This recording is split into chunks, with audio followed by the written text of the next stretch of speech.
Société, débat, relations, famille. Mailloux à l'écoute. Retrouvons Pierre Mailloux et notre animatrice, Janine Ross. Bonjour tout le monde, bonjour Pierre. Madame Janine. Aujourd'hui, salutations à vous aussi. Aujourd'hui, c'est pas nécessairement aux femmes qu'on s'adresse, mais ça pourrait avoir l'air de ça. Mais on aura peut-être besoin de commentaires aussi masculins. Ben oui, parce qu'on a besoin d'une équipe pour mettre au monde des enfants. Janine, l'homme pour nouveau, éduquer. Janine, oui. L'homme nouveau au Québec accouche. Je te le dis, l'homme nouveau au Québec accouche. Alors, à partir de ce moment-là, il n'y a plus de différence. Et tu vas voir, on va avoir des appels là-dessus d'hommes qui vont dire non, il n'y a aucune différence entre un homme et une femme. Bon. Ben, on va poser des questions. Je te préviens. Puis, admettons qu'on ne sera pas ségrégationniste. Correct? On va là. Mais je pense que ça pourrait intéresser plus les femmes. Évidemment, on va parler de maternité. Oui, mais là, tu viens d'utiliser un mot poubelle. Ségrégationniste, ça réfère à l'exclusion des Noirs. On couperait. Ah, faut reprendre non, le langage. pas juste des Noirs. Ségrégation, tu mets quelqu'un à l'écart. C'est ça que je voulais dire. C'est pas un terme qui est devenu consacré, ça, Janine? La ségrégation raciale, ça peut se faire partout. Ça, non, mais être ségrégationniste, c'est-à-dire exclure les Noirs. Strictement, Pierre? Oui, c'est pas élargi. Je veux pas t'induire en erreur, là, mais c'est bien juste alors, en anglais, en tout cas. Si c'est ça, je retire. C'est pas ce que je voulais dire. Je voulais qu'on exclue personne. On a beaucoup c'est ça. Reprenons-nous. Bon, on parle de maternité. Ségrégationniste, c'est une politique de ségrégation raciale. Ségrégation raciale, ça veut pas dire c'est juste les Noirs, puis aux États-Unis, sur la planète. Oui, mais aux États-Unis, le ségrégationnisme, c'était l'exclusion des Noirs. Ben oui. En tout cas, c'est du bon sens. Oui. OK, alors on se reprend. Bon, alors on dit qu'on ne ferme pas la porte, mais ça pourrait être un sujet plus féminin. On verra. On verra. J'ai l'impression que ce à quoi tu référais, c'était discriminatoire. Non? Discrimination. Non, c'est-à-dire que je ne veux pas soustraire personne des ondes. Ouais, que ce soit un homme ou une femme. Simplement ça. Oui. Aussi simple que ça, Pierre. Bon, c'est devenu compliqué. Oui. Je te le dis que c'est devenu compliqué au Québec. Bon. C'est devenu compliqué. Mais la question, Pierre, quel degré d'engagement personnel vous voulez investir dans votre maternité? OK? Voulez-vous devenir mère? Puis à quoi vous rêvez quand vous serez devenue mère? Comment désirez-vous vivre votre maternité? Puis il y en a qui sont des nouvelles mamans, des nouvelles mères à l'heure actuelle, puis qui disent « J'avais des rêves, est-ce que c'est mieux, est-ce que c'est pire, est-ce que c'est ce à quoi je m'attendais? » L'enfant est au monde, là. L'enfant arrive, puis j'ai découvert quelque chose, Pierre. J'ai trouvé ça... Premier réflexe, je me suis dit, mais qu'est-ce que c'est ça? Est-ce que c'est du contrôle? Est-ce qu'on veut encore du contrôle sur nos enfants, sur nos bébés? Alors, je suis allée voir. On parlait de bébés sans couche. Ça, j'ai vu ça en Inde. Les petits bébés portent pas de couche. Ils sont nu-fesses. Ils ont même des petites décorations, là, OK? Je me disais... Puis tout le monde dans l'équipe se posait la question. Comment des décorations? Qu'est-ce que tu faisais par là? Ils portent comme une petite ceinture. Ils portent une petite ceinture, puis ça retient rien, là. C'est carrément décoratif. OK? Une ceinture à la taille? À la taille, les tout petits bébés, les bébés naissants, là. Ah, ouais. OK? Ah bon? Alors, on se disait, qu'est-ce que c'est? Il n'y a pas de couche. Ils portent pas de couche, parce qu'on était dans des quartiers qui étaient très pauvres. Mais vois-tu pas que j'entends parler qu'aux États-Unis, il y a un mouvement qui a été amorcé il y a quelques années, puis c'est dans une mouvance écologique, où on dit on peut élever nos enfants sans couche. Ah, OK. Puis ça a traversé l'Atlantique, et les Français ont récupéré ça. Donc, les jeunes parents embarquent là-dedans. Qu'est-ce que c'est ça? À 6 mois, les enfants pourraient être capables de contrôler leurs urines et le sphincter anal aussi. Ah bon? Je continue de fouiller, puis ça, tout le monde pourra faire la recherche.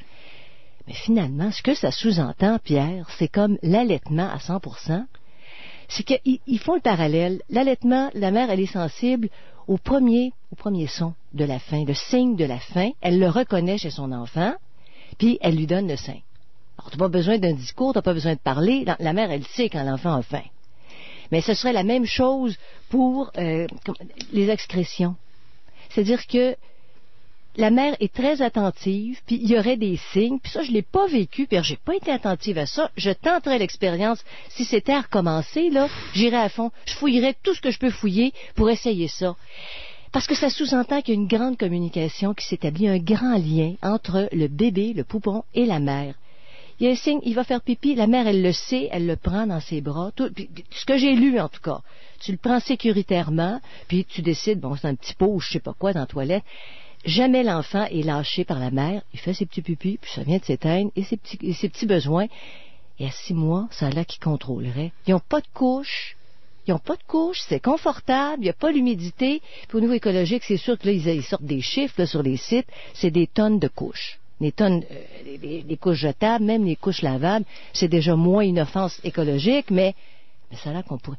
Mais ce que j'ai retenu, Pierre, puis je ne sais pas si vous accrochez à ça, c'est le niveau de communication qui est établi entre l'enfant et la mère. Et je me suis dit, waouh, là, c'est vraiment à contre-courant, parce que tu peux pas envoyer ton enfant à la garderie. OK? Tu peux pas, là. Faut que tu sois attentive tout le temps. Et à 6 mois, les enfants contrôleraient. Je ne sais pas ce que vous pensez de ça. Moi, j'ai trouvé ça fabuleux. J'aurais tenté l'expérience. Avoir des enfants, là, j'aurais tenté l'expérience. Et il n'y a que la mère ou quelqu'un qui vit à 100% avec un nourrisson qui peut arriver à ce résultat-là. Et je disais quelque chose ces derniers jours où les jeunes femmes de 18 à 34 ans souhaiteraient, dans une grande proportion, je pense que ça allait jusqu'à 50%, rester à la maison à 100%. Dans les premières années des bébés, il y a comme un retour à quelque chose, Pierre, qui va dans le sens de la nature. Fait que c'est pour ça que je me suis dit, si on demande aux femmes, aujourd'hui, comment elles veulent vivre leur maternité, puis je me disais, pour vivre une maternité à 100% comme ça, il faut que tu aies le support d'un conjoint. Il faut que tu aies le support financier, il faut que ça aille, c'est une démarche ensemble, tout ça. Ouais. Parce qu'on contrôle, voyez-vous, les infirmières. Ça, c'est un heureux jour aujourd'hui. Puis, sans vouloir mêler la salade, les infirmières vont pouvoir prescrire la pilule. Ah, ça. Bon, ça va alléger les cabinets de médecine générale, qui sont, tu sais, puis il y a une disponibilité plus facile à des prescriptions. Donc, tu contrôles tes grossesses. Est-ce que tu peux rêver d'une maternité à ton goût? Ça se peut-tu, ça, ou c'est utopique? Non, ça semble bien ici. Les infirmières, ça, c'est une sacrée bonne nouvelle. Et ça met fin là, à une partie du grand niaisage corporatif qui divise plusieurs professions. Alors, les infirmières vont pouvoir prescrire des anovulants. Oui, c'est un grand jour. Ça a été un grand jour puis je l'ai souligné, tu te souviens, lorsque le plan B est devenu directement achetable à la pharmacie et non plus passé par le pharmacien. Oui. Bon. Alors, le plan B, c'est un contraceptif, si tu veux, tout de suite après l'accouplement, après la copulation. C'est ça. Quand tu as un doute que il y a plus passé. Alors, ceux qui sont mal à l'aise, ils ont une relation sexuelle, il n'y a pas de condom, il n'y avait pas de contraception avant, alors ils peuvent toujours avoir recours au plan B. Oui. C'est sûr que tu peux pas prendre ça chaque jour, là, tu peux pas prendre ça chaque mois. Mais c'est un grand jour que les infirmières, là, finalement, on va leur reconnaître un peu plus de place. Vraiment, Pierre. Et là-dessus, je suis pas fier de ma confrérie, de ma collégialité. Les médecins ont, plus souvent qu'autrement, dans bien des cas, niaisé les infirmières, inutilement. Les infirmières peuvent occuper beaucoup plus de place dans la dispensation des soins de santé qu'elles le font présentement. Puis alléger les salles d'attente Et de là, cette façon-là. Pour se donner bonne conscience, le grand Yves Lamontagne nous parle des infirmières cliniciennes. Puis il va en avoir 7-8 au Québec. Puis, tu sais, des niaiseries comme ça. Alors que c'est un mouvement il pourrait y avoir demain facilement une dizaine de mille infirmières cliniciennes au Québec. Oui. Tu comprends? Puis on en est rendu même aux sages-femmes. Là, on commence à ouvrir, mais très sérieusement, beaucoup plus la porte aux sages-femmes. Même M. Couillard là, qui disait ça. C'est une autre affaire, ça, les sages-femmes. Ça demande d'être arrimé avec les gynécologues puis avec les infirmières. Vois-tu, le problème, il n'est pas avec les sages-femmes. Il est avec les infirmières en obstétrique. Ah, c'est là que les infirmières obstétriciennes ne font pas, n'accomplissent pas les tâches et leur rôle, n'assument pas le rôle qu'elles pourraient très bien assumer. Et c'est pour ça que les sages-femmes se sont développées au Québec, parce que le corps médical a écrasé les infirmières obstétriciennes. Oui, qui pourraient faire beaucoup plus là aussi, si on leur permettait. C'est ça que vous sous-entendez? Par contre, pardon? C'est ça que vous sous-entendez? Les infirmières en obstétrique, elles pourraient faire beaucoup plus. Ben voyons. Si on leur permettait. Ben voyons, okay. C'est évident. C'est évident. Non seulement je le sous-entends, mais je le dis ouvertement. Oui. Janine, lorsqu'on parle de contraception, beaucoup de femmes oubliées au Québec, et ça me dérange. Beaucoup de femmes oubliées. Femmes musulmanes, les juives orthodoxes, catholiques pratiquantes, qui, à cause des maudites croyances religieuses puis des ayatollahs religieux, n'ont pas le droit d'utiliser la contraception. Je dis à ces femmes-là qui sont à l'écoute cet après-midi, de fourrer leur système et de s'adresser aux infirmières qui vont pouvoir leur donner des anovulants. Parce que souvent, il y a des maris, il y a souvent un cabochon avec une grande croyante et qui la surveille lorsqu'elle va chez le médecin. Mais à partir du moment où elle a des contacts avec l'infirmière, elle va pouvoir plus facilement prendre des anovulants et contrôler ainsi ses grossesses. Et décider quand et ça, je ne parle pas des peut... pays tarés, là, je parle au Québec, Montréal. Je parle Montréal, Longueuil, Brossard, tout ce coin-là, la plaine de Montréal. Alors, je dis à ces femmes-là, fourrez votre système de croyances religieuses, puis adressez-vous aux infirmières. Je ne sais pas trop quand est-ce que ça va devenir efficace, ça là. Ils disent-tu dans l'article dans le journal Janine? Je pense qu'on va avoir plus de détails, Pierre, dans le courant de la journée. Là, il devait y avoir une conférence de presse. Okay. Ça va être officiel. Okay. Alors, ne craignez pas. Il devrait y avoir des annonces aujourd'hui. J'ai pas entendu le récitant bulletin, là. Ne craignez pas aux femmes pratiquantes de toute allégeance de vous adresser à des infirmières et elles vont vous fournir en anovulant au moins pour 6 mois. Mais là, il y a toujours la maudite patente. Vois-tu, Janine, il y a toujours une crosse, hein? Alors, l'infirmière, d'après l'article dans le journal, va pouvoir prescrire des anovulants, mais seulement pour les 6 premiers mois. Après ça, la femme va devoir aller voir un médecin. C'est ça. Dans bien des cas, là, et d'un, ça va être difficile de voir un médecin, et de deux, il y a le genre qui surveille aux côtés. Ça me fait suer un peu. Ouais. Alors, j'aimerais ça mais c'est un premier pas. Admettons. En tant que Québécois, nous ayons une pensée spéciale pour toutes ces femmes opprimées qui supposément vivent leur liberté religieuse avec un charmant crosseur près d'elles. Puis on va... Bon, alors, maintenant, on contrôle. OK, admettons qu'en Amérique revenons à la du propreté. Nord... Janine, qui dit propreté, différence de genre. Alors, les gugus auxquels tu as fait allusion, c'est beaucoup plus facile avec des petites filles qu'avec des petits garçons. Est-ce que tu savais ça? Probablement. Bon. Probablement. Puis là, on en revient au sphincter. Le contrôle des sphincters est acquis plus rapidement chez les petites filles que chez les petits gars. Et c'est une variante de la nature. C'est pas une anomalie. Et il y a un mot, j'ai prononcé le mot rythmicité. Janine, qu'est-ce que c'est la rythmicité? Moi, j'associe ça à cycle. Oui. Un rythme, un cycle, quelque chose qui revient régulièrement. Oui. Bon, je ne sais pas quel est le fond de votre pensée, non, mais c'est pas le fond. Un cycle, c'est-à-dire quelque chose revient, une action, alors, il y a des caractéristiques. Un phénomène revient de façon cyclique. C'est ça, une périodicité biologique. OK? Alors, tu fais ta crotte selon un certain rythme biologique, tu urines selon un certain rythme, entre autres, et c'est très variable d'un être humain à l'autre. Bon. Alors, la rythmicité est une caractéristique de la nature. OK? Alors, les mères d'expérience savent qu'il y a certains enfants qui vont faire leur crotte à heure fixe.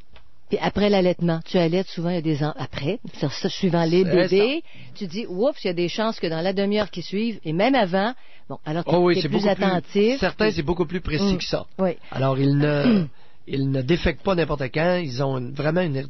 Maintenant, c'est très variable.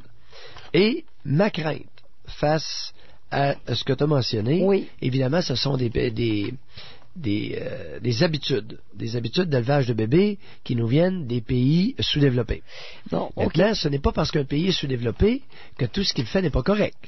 Alors, Pierre, c'est ça, on va peut-être aller. Alors, comment vous voulez vivre votre maternité? Si vous commencez à penser à ça, 790-0224, 1-800-667-5241. Alors, comment est-ce que vous voulez vivre votre maternité? Est-ce que vous préparez un contexte pour le vivre comme vous en rêvez, pour rendre ça possible?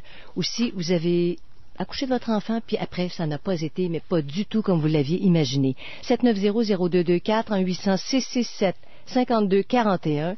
Puis on va, est-ce qu'on parle tout de suite à Marie? Oui. Bonjour, Marie. Oui, bonjour à vous deux. Bonjour, Marie. Bonjour. Excusez, je suis un petit peu nerveuse. Allez-y. Je pensais pas d'appeler cet après-midi, là, mais ça tombe dans le sujet un peu, hein? Oui.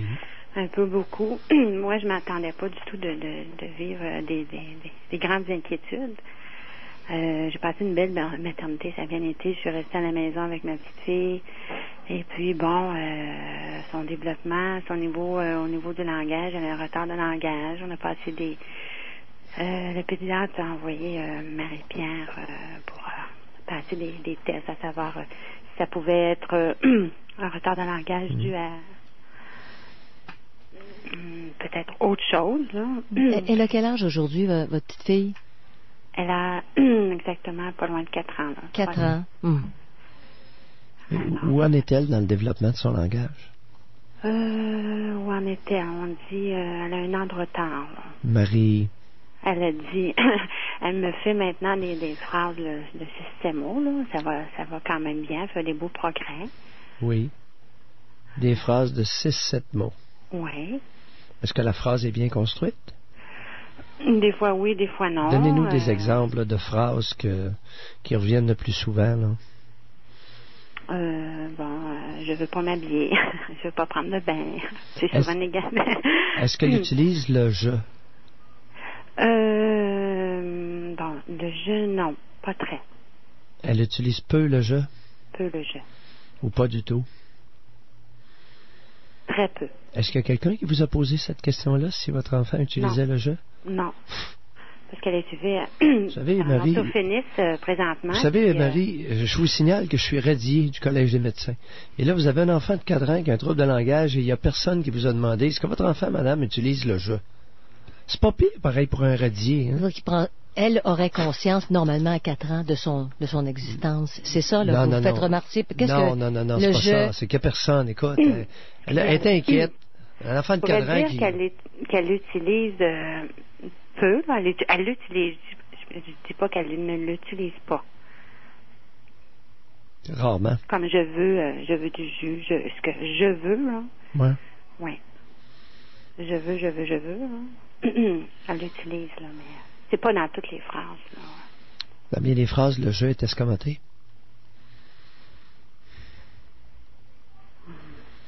Quand même surprenant qu'on ne vous ait pas posé de questions là-dessus. C'est élémentaire. Boy. Ah, d'accord. Mais le jeu, c'est ça, Pierre. Si vous pouviez expliquer peut-être un petit peu plus, c'est l'enfant de 4 ans, à ce stade-là, pourrait parler en son propre nom, commencer à s'affirmer. Est-ce que c'est ça que vous sous-entendez? Non, il y a des troubles de langage. Oui. Il y a des, par exemple, dans l'autisme. Un des symptômes de l'autisme, c'est que l'enfant, pour des raisons qu'on ignore, utilise à peu près pas le jeu. OK. Bon. Alors, c'est la première question. Okay. N'importe qui reçoit un enfant demande à la mère un retard de langage, est-ce que votre enfant utilise le jeu? Tu sais, c'est élémentaire. Autrement, écoutez, vous voyez des intervenants, vous avez un enfant de 4 ans, le pédiatre, puis tout le monde qui l'a vu, il y a plusieurs personnes qui l'ont vu, votre enfant, j'imagine? Oui. Question aussi simple, aussi élémentaire et essentielle, est-ce que votre enfant utilise le je sur une base assez régulière? Ça n'a pas été posé directement comme ça. Ouais. Et elle aurait dû avoir été posée aussi directement que ça, parce que c'est essentiel, élémentaire, c'est un des symptômes importants de l'autisme. Puis demandez-moi pas pourquoi que... Pardon? D'après vous, si elle utilise, je pourrais dire... peu ou à moitié, est-ce que ça demeure quand même un symptôme? Ou... Ben oui. C'est ce qui arrive, c'est que, vous savez, est-ce qu'il y a un diagnostic qui a été fait? Est-ce qu'il y a une compréhension? Bon, elle est présentement suivie, je pourrais dire, là, elle a passé des tests, et puis le résultat du test était retard de langage, mais le test cognitif était dans la moyenne. C'est un test de performance, que je sais pas le nom du test, là, mais c'était pas homogène. C'est-à-dire que son test de langage était en bas, mais son test cognitif était dans la moyenne. Donc, ceux qui sont... c'est pour savoir si elle est TED ou pas, là, ce test-là, mais... si elle est TED ou pas. Alors, c'est quoi TED ou pas? Voyez-vous, au lieu de vous parler d'autisme, c'est un gros mot angoissant, ça. Ouais. On a parlé du trouble envahissant du développement. Alors là, il n'y a plus personne. Le TED. Savez-vous qu'est-ce que c'est que le TED? Bon, on m'a dit trouble envahissant du développement. Oui, puis c'est quoi un trouble envahissant du développement? Retard de langage. Non, c'est synonyme d'autisme. Ah oui. Ben oui, bon, c'est tout. Je te dis, dans le milieu francophone à Montréal, là, ça fait pic-pic. Se rendre limpide, pas évident, là. Ouais, trouble envahissant du développement. Trouble envahissant du développement, ne dit pas grand-chose. C'est de l'autisme. Alors, c'est une maladie, c'est bel et bien une maladie. Maintenant, effectivement, est-ce qu'il y a un pédopsychiatre qui a vu votre enfant? Oui, puis je suis encore en attente, là, un autre test à passer, là, qui évalue à 90% si elle qui va confirmer si elle l'est ou pas. OK, on est sur cette voie-là. Mais normalement, on aurait dû vous poser... Vous savez, en pédo... là, que c'est en attente. Oui, OK. Mais normalement, surtout en pédopsychiatrie, on aurait dû vous demander des questions aussi simples que ça. Dire, est-ce que votre enfant utilise le jeu? Puis dans quelles circonstances? Donnez-moi des exemples. Oui. Parce que parfois, dans le bureau, l'enfant de 4 ans, c'est pas évident. Puis il y a des questions qu'il faut demander aux parents, Janine, si on veut arriver éventuellement à formuler un diagnostic ou à éliminer un diagnostic, c'est tout aussi important. Absolument. Tu élimines quelque chose, tu vas sur d'autres pistes. Alors, Marie, vous allez devoir être patiente, chère Marie.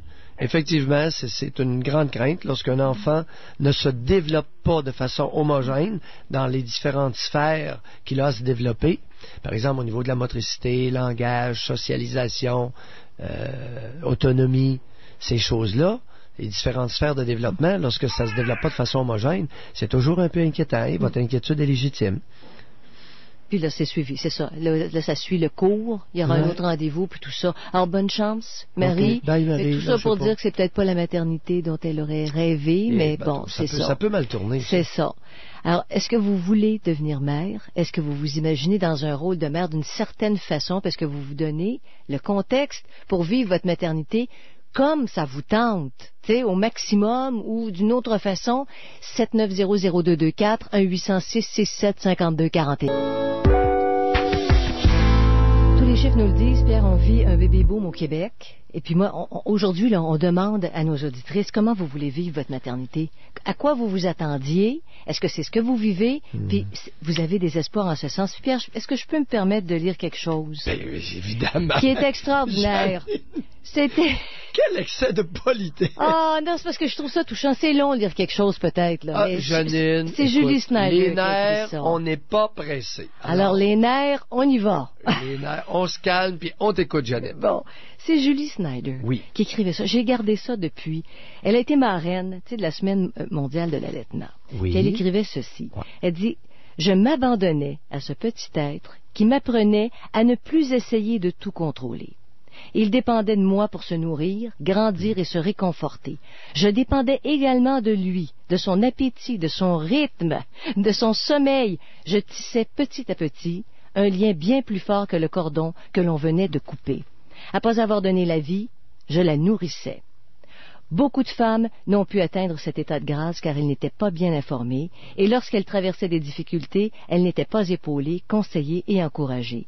Si je n'avais pas reçu tous les renseignements dont j'avais tant besoin, si le papa ne m'avait pas supporté, j'aurais probablement abandonné. Voyez-vous? Mais c'est le début. Elle ne contrôlait plus rien. Puis quand je parlais d'allaitement puis de bébé sans couche, le mouvement bébé sans couche, tu te dis, c'est exactement ça. C'est exactement ça. T'es ouvert à 100% à ce que tu vis avec le bébé. Janine? Oui. La lecture de la citation que tu viens de lire est beaucoup trop courte. Elle est trop courte, hein? Oui. Parce que c'est l'histoire d'une vie. Parce que c'est bien écrit, c'est bien dit. Oui. Ce sont des belles choses. Oui. Et peu importe qu'on aime Julie Schneider ou pas, c'est très bien écrit, c'est très bien dit. C'est vraiment humain. Alors, c'est touchant. Ouais, c'est humain. Oui. C'est ça. L'humain peut être intéressant à l'occasion, surtout lorsqu'il s'élève. L'humain qui s'élève peut devenir très touchant. Tu te dis, quand tu reçois un enfant, tu sais pas qu'est-ce qu'il va avoir l'air, tu connais pas ses habitudes, et c'est un être qui est en formation. Tu es sa vie. Je l'ai mis au monde, puis après, attends un peu, après avoir donné la vie, je la nourrissais. Je la nourrissais, cette vie-là. C'est ça, exactement. Hey, c'est quelque chose. Non. Alors, on va parler à Sarah. Bonjour, Sarah. Bonjour. Oui, bonjour, Sarah. Je suis très contente de participer à l'émission aujourd'hui. Merci. Plaisir de vous accueillir. Je suis très heureuse, merci. Donc, j'enchaîne avec mon témoignage. Oui. Bon. La raison de mon appel, si on se fie au sujet, c'est que j'ai une première grossesse. Mon garçon a maintenant 6 ans. Oui. Et j'ai vécu ma grossesse de façon très compliquée. C'est-à-dire, expliquez-vous. C'est-à-dire plusieurs sujets, que ce soit au niveau avec le conjoint et aussi avec ma mère qui c'était la friction entre les deux, quoi. Et moi, je me sentais vraiment pris entre les deux. Et j'ai vécu une situation plutôt dans un contexte de violence, finalement, de violence conjugale. Même enceinte, je m'excuse de vous couper, Sarah, parce que vous dites j'ai vécu une grossesse compliquée. Ça, c'est quand vous portiez le bébé, puis pendant que vous portiez le bébé, il y avait déjà tout ça, ce que vous nous avez dit? Tout le processus, là, je veux dire, l'enchaînement du début jusqu'à l'accouchement et par la suite aussi, parce que notre union s'est terminée après avoir accouché. J'ai eu espoir longtemps, finalement, que peut-être notre relation pouvait s'améliorer. Parce que pour moi, qui a vécu une situation familiale par rapport avec mes parents qui n'ont pas été unis, j'aurais voulu reproduire un autre schéma. J'aurais voulu, pour moi, une histoire de famille unie. C'était très important. Et il a fallu que je fasse le deuil, finalement, là, que je pouvais pas offrir ça là, à mon fils et surtout à moi aussi. C'était comme ma deuxième chance là, de me reprendre avec mon enfant. Finalement, c'est quand même... Sarah, vous avez parlé d'une atmosphère de violence conjugale. Qu'est-ce que vous voulez dire par atmosphère de violence conjugale? Est-ce que c'est vous qui frappiez votre conjoint? Non, écoutez... Voyez-vous, c'est la façon dont vous vous exprimez, là, c'est n'importe qui peut inférer n'importe quoi. Une atmosphère de violence conjugale, entre deux personnes, ça peut être vous qui... J'ai participé, oui. J'avoue, j'ai participé parce que c'est pas de ma nature de vouloir que ça se produise, mais des fois, selon les circonstances, on peut être poussé à réagir. Plusieurs fois, j'ai voulu courir au téléphone pour avoir du secours, puis que le téléphone, finalement, se faisait détruire, là. Maintenant, on ne sait plus quoi faire, là. Puis on peut être poussé dans un contexte extrême à réagir et je vous ai posé une question. OK, ouais. Une atmosphère de violence conjugale. Ouais. Vous référiez à quoi? Ce que je vivais à ce moment-là. Mais c'est quoi que vous viviez? Qu'est-ce qu'il faisait? Concrètement, get the facts. J'avais un conjoint qui me convenait pas et j'ai espéré, en continuant d'accepter l'inacceptable. Sarah. Il démolissait le téléphone, puis à part Sarah. Vous me faites rire. J'espérais que vous ne faisiez pas ça, puis vous le faites finalement. Je dois répondre à la question. On se centre. Merci. On se centre. Oui, on se recentre. On se recentre et on répond. Est-ce qu'on peut reformuler la question avec des termes différents, pour être sûr que je réponde bien? Qu'est-ce qu'il faisait de violent envers vous? Que ce soit physiquement, énumérer la liste. La liste de tout ce que... Oui. C'est parce que mon fils écoute dans le salon. Le petit garçon est là? OK, là, on ne veut pas parler, là. Non, on a un problème. Votre petit garçon est là? Oui, mais je veux dire, bon, écoutez, là, je ne vais pas énumérer trop en détail ce que j'ai vécu. Non, on fera pas les choses à moitié. Physique, non, attendez un peu. Non, Sarah, écoutez, oubliez ça, là. On parlera pas à moitié. OK, d'accord. On n'en parle pas. Il y a un gamin qui écoute, puis c'est une affaire de grande personne, puis il n'y a pas d'affaire à savoir ça. C'est ça. OK? Ça. Bon, alors, mais Pierre, on sait une chose. Là. On a tout entendu la même chose, c'est que le téléphone était démoli quand elle avait besoin d'aide, alors on peut imaginer. Même ça, Janine, le gamin écoute. Oui, mais c'est ça. Elle ne peut pas répondre, mais nous le dit, là, contrairement à ce que beaucoup pensent, une petite tête de 6 ans, ça ne comprend pas grand-chose. Alors, toutes les femmes qui disent que leur enfant de 6 ans, il comprend tout, là, non. Un enfant de 6 ans, ça comprend pas grand-chose et ça peut comprendre singulièrement de travers. C'est ça. Écoute, on a assez d'auditeurs adultes qui comprennent tout croche à notre émission qu'on peut facilement inférer qu'un gamin de 6 ans, là, alors... Je suis d'accord avec vous. Mais ce qui fait que j'ai mis un terme à notre relation assez compliquée, finalement... Sarah, vous ne devriez pas parler de ces choses-là devant votre gamin. Il l'entend plus ou moins. Moi, je suis dans ma chambre, la porte fermée, puis la radio est quand même... Non, mais c'est justement le problème, c'est entendre plus ou moins. Okay. Ça, c'est encore pire qu'entendre. Les bribes. Ça, là, il n'y a rien de pire que ça. Bon. Comprenez-vous, Sarah? Oui. C'est qu'on ne fait pas ça aux enfants.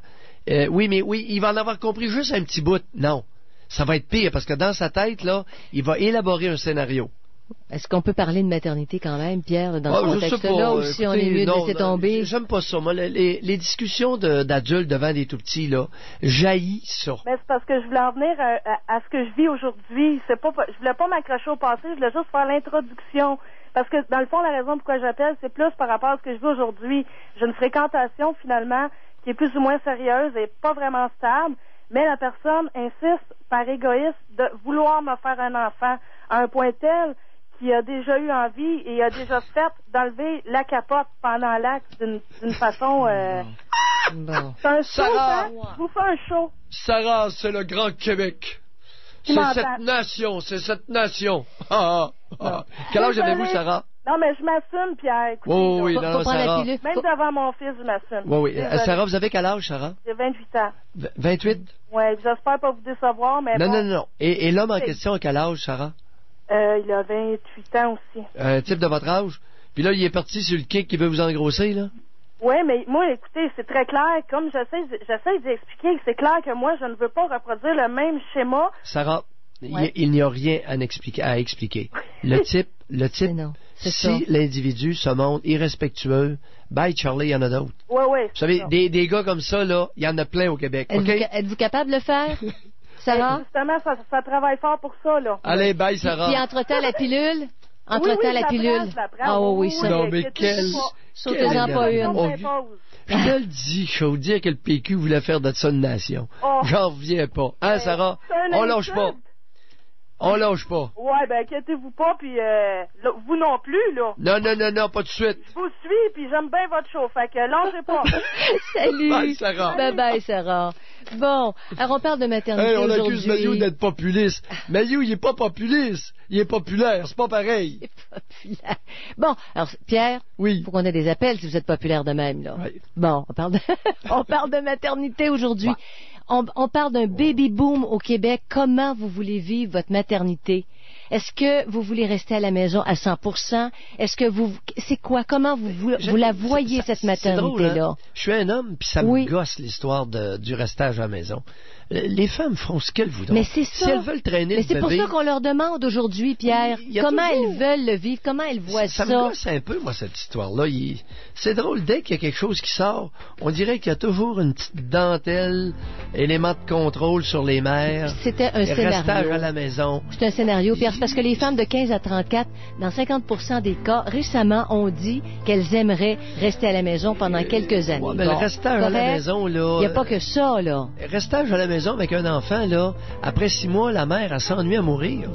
Tu sais, il faut faire attention ici, là. Alors, on en jase. 790-0224. Vitesse. À l'écoute. De retour à Pierre Mailloux et notre animatrice, Janine Ross. Là, on a perdu Mailloux dans le vent, là, Pierre. Pardon? C'est correct. Mayu, à l'écoute, ouais. Il n'y avait même plus de Mailloux. Ça a Vous été êtes là, coupé. là? À l'écoute. Bon. Mayu est coupé. Alors, on s'interroge aujourd'hui. Oui. Il y a un bébé boom au Québec. Ouais. On demande aux femmes comment vous voulez vivre votre maternité, de quelle façon. OK? Avez-vous un rêve? Vous venez d'accoucher, puis vous voyez avec un enfant. Comment vous voyez ça? Quel contexte vous voulez vous donner? Puis on parle à Julie tout de suite. Bonjour, Julie. Julie, est-ce que vous êtes avec nous? Oui. Bonjour. Bonjour, ça va bien? Bonjour, Julie. Bonjour. On vous écoute. Allez-y. Ok. Moi, je suis pas enceinte présentement, mais moi et mon conjoint, on prévoit, si la vie le veut, avoir un enfant dans l'année qui va suivre. Oui.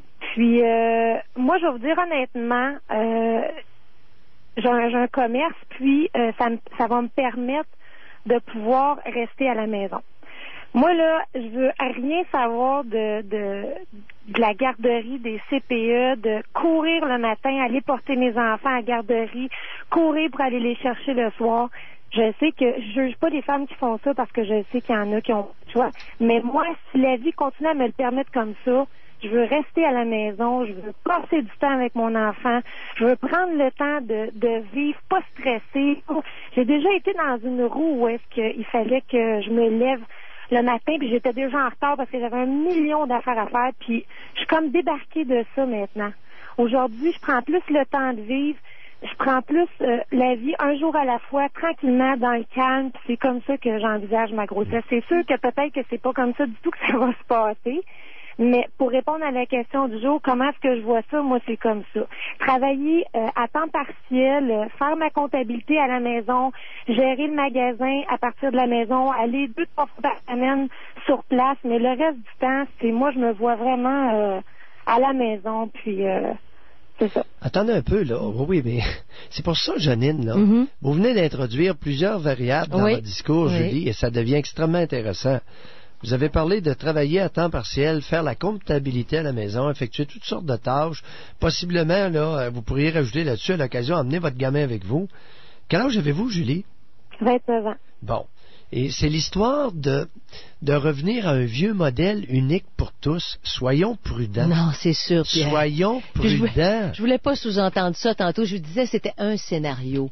Il y a tellement d'accommodations possibles. Et ce que je regrette, Julie et Janine, sincèrement, que les enfants du Québec ne puissent pas jouir des accommodements pseudo-raisonnables que les croyants de différentes religions s'octroient actuellement. Qu'est-ce que vous voulez dire?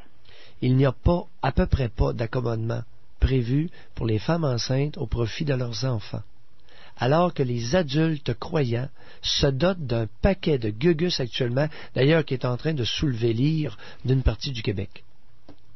Alors, on n'en fait pas tant pour les enfants. Les enfants sont tellement peu importants qu'ils ne valent même pas la peine qu'on parle d'accommodation ou d'accommodement dans leur cas. Sauf que, Pierre, on a 82 000 naissances répertoriées cette année au Québec. C'est du petit monde, ça. Oui. OK?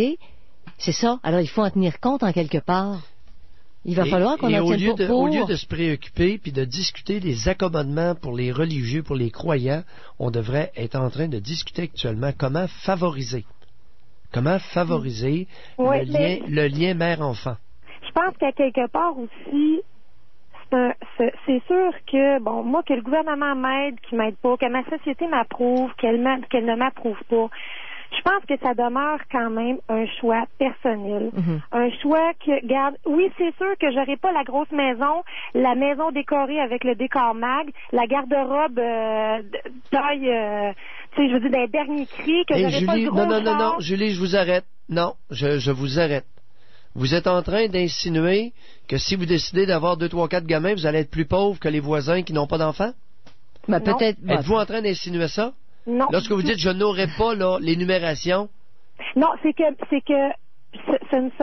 c'est pas mes priorités. Mon argent, j'aime mieux la garder pour que je puisse rester à la maison avec mon enfant, avec mes enfants. Mon point est là, Julie. Il est inacceptable dans une tribu que les femmes qui décident de se reproduire s'appauvrissent et doivent se restreindre dans leur niveau de vie. Bon, oui, alors qu'on débloque. C'est la société qui fait ça, ou est-ce que c'est pas parce qu'on est à la recherche de...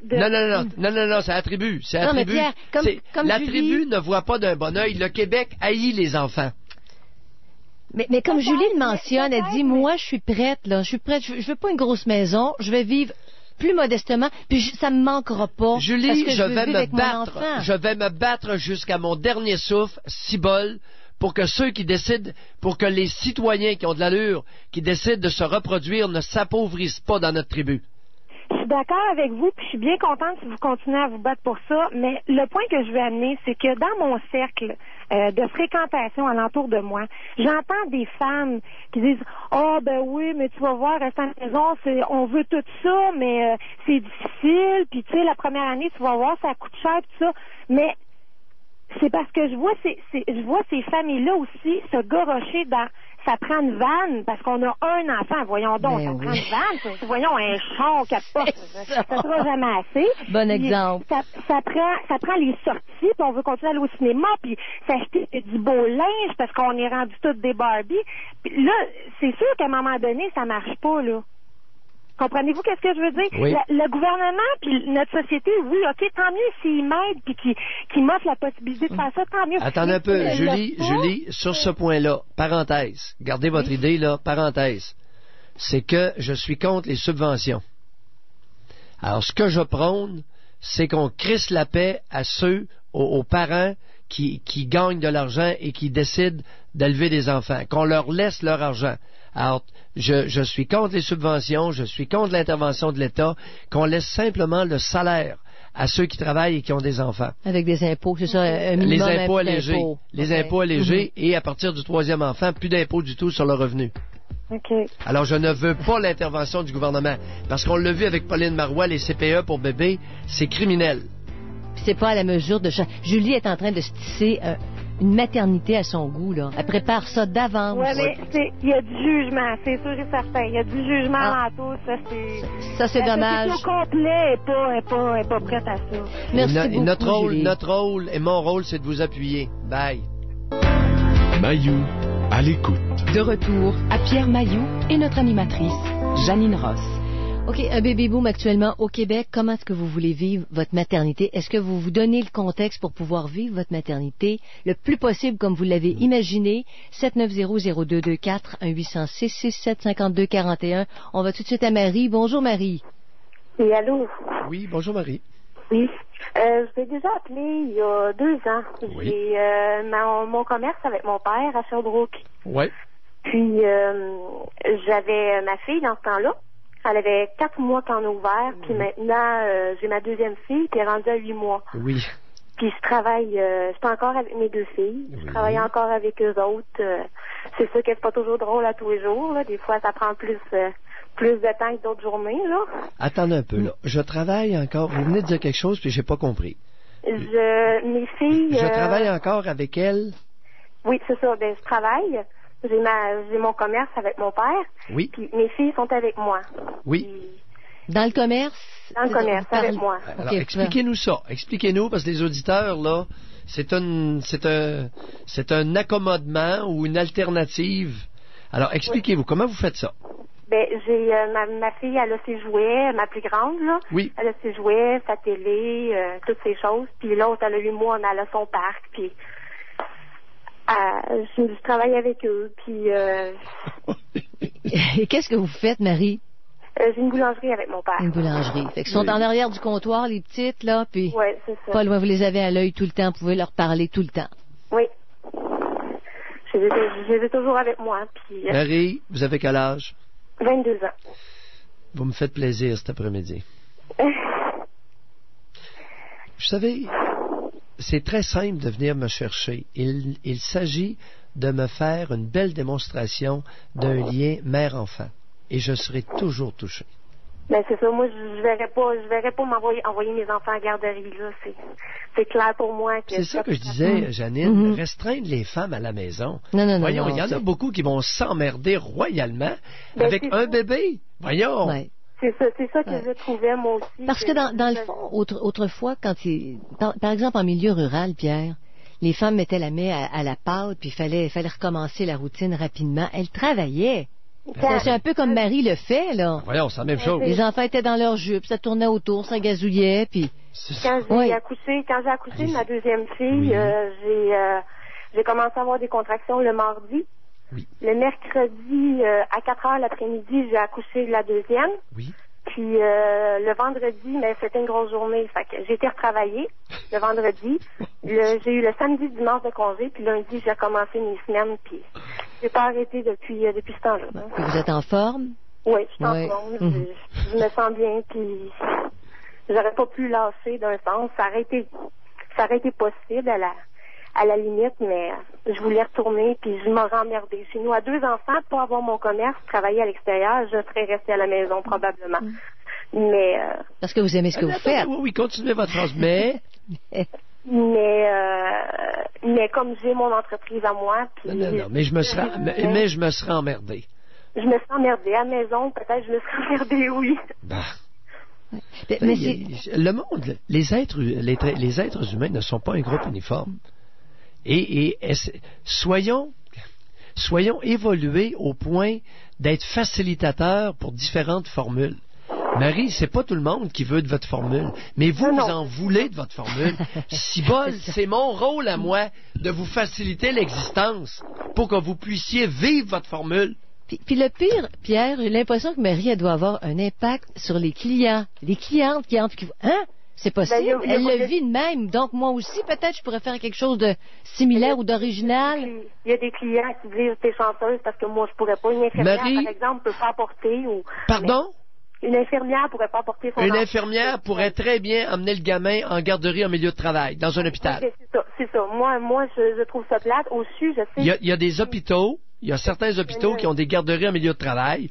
Alors, une infirmière pourrait très bien travailler à temps partiel et s'occuper de son gamin aux pauses, puis à des gugus comme ça.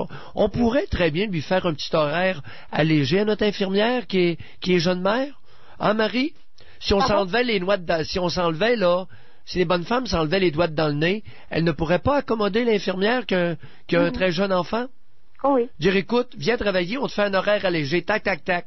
On arrange ça avec toi. Mais avez-vous entendu le commentaire de Marie? Elle dit, les autres lui disent, t'es chanceuse, toi. T'es chanceuse.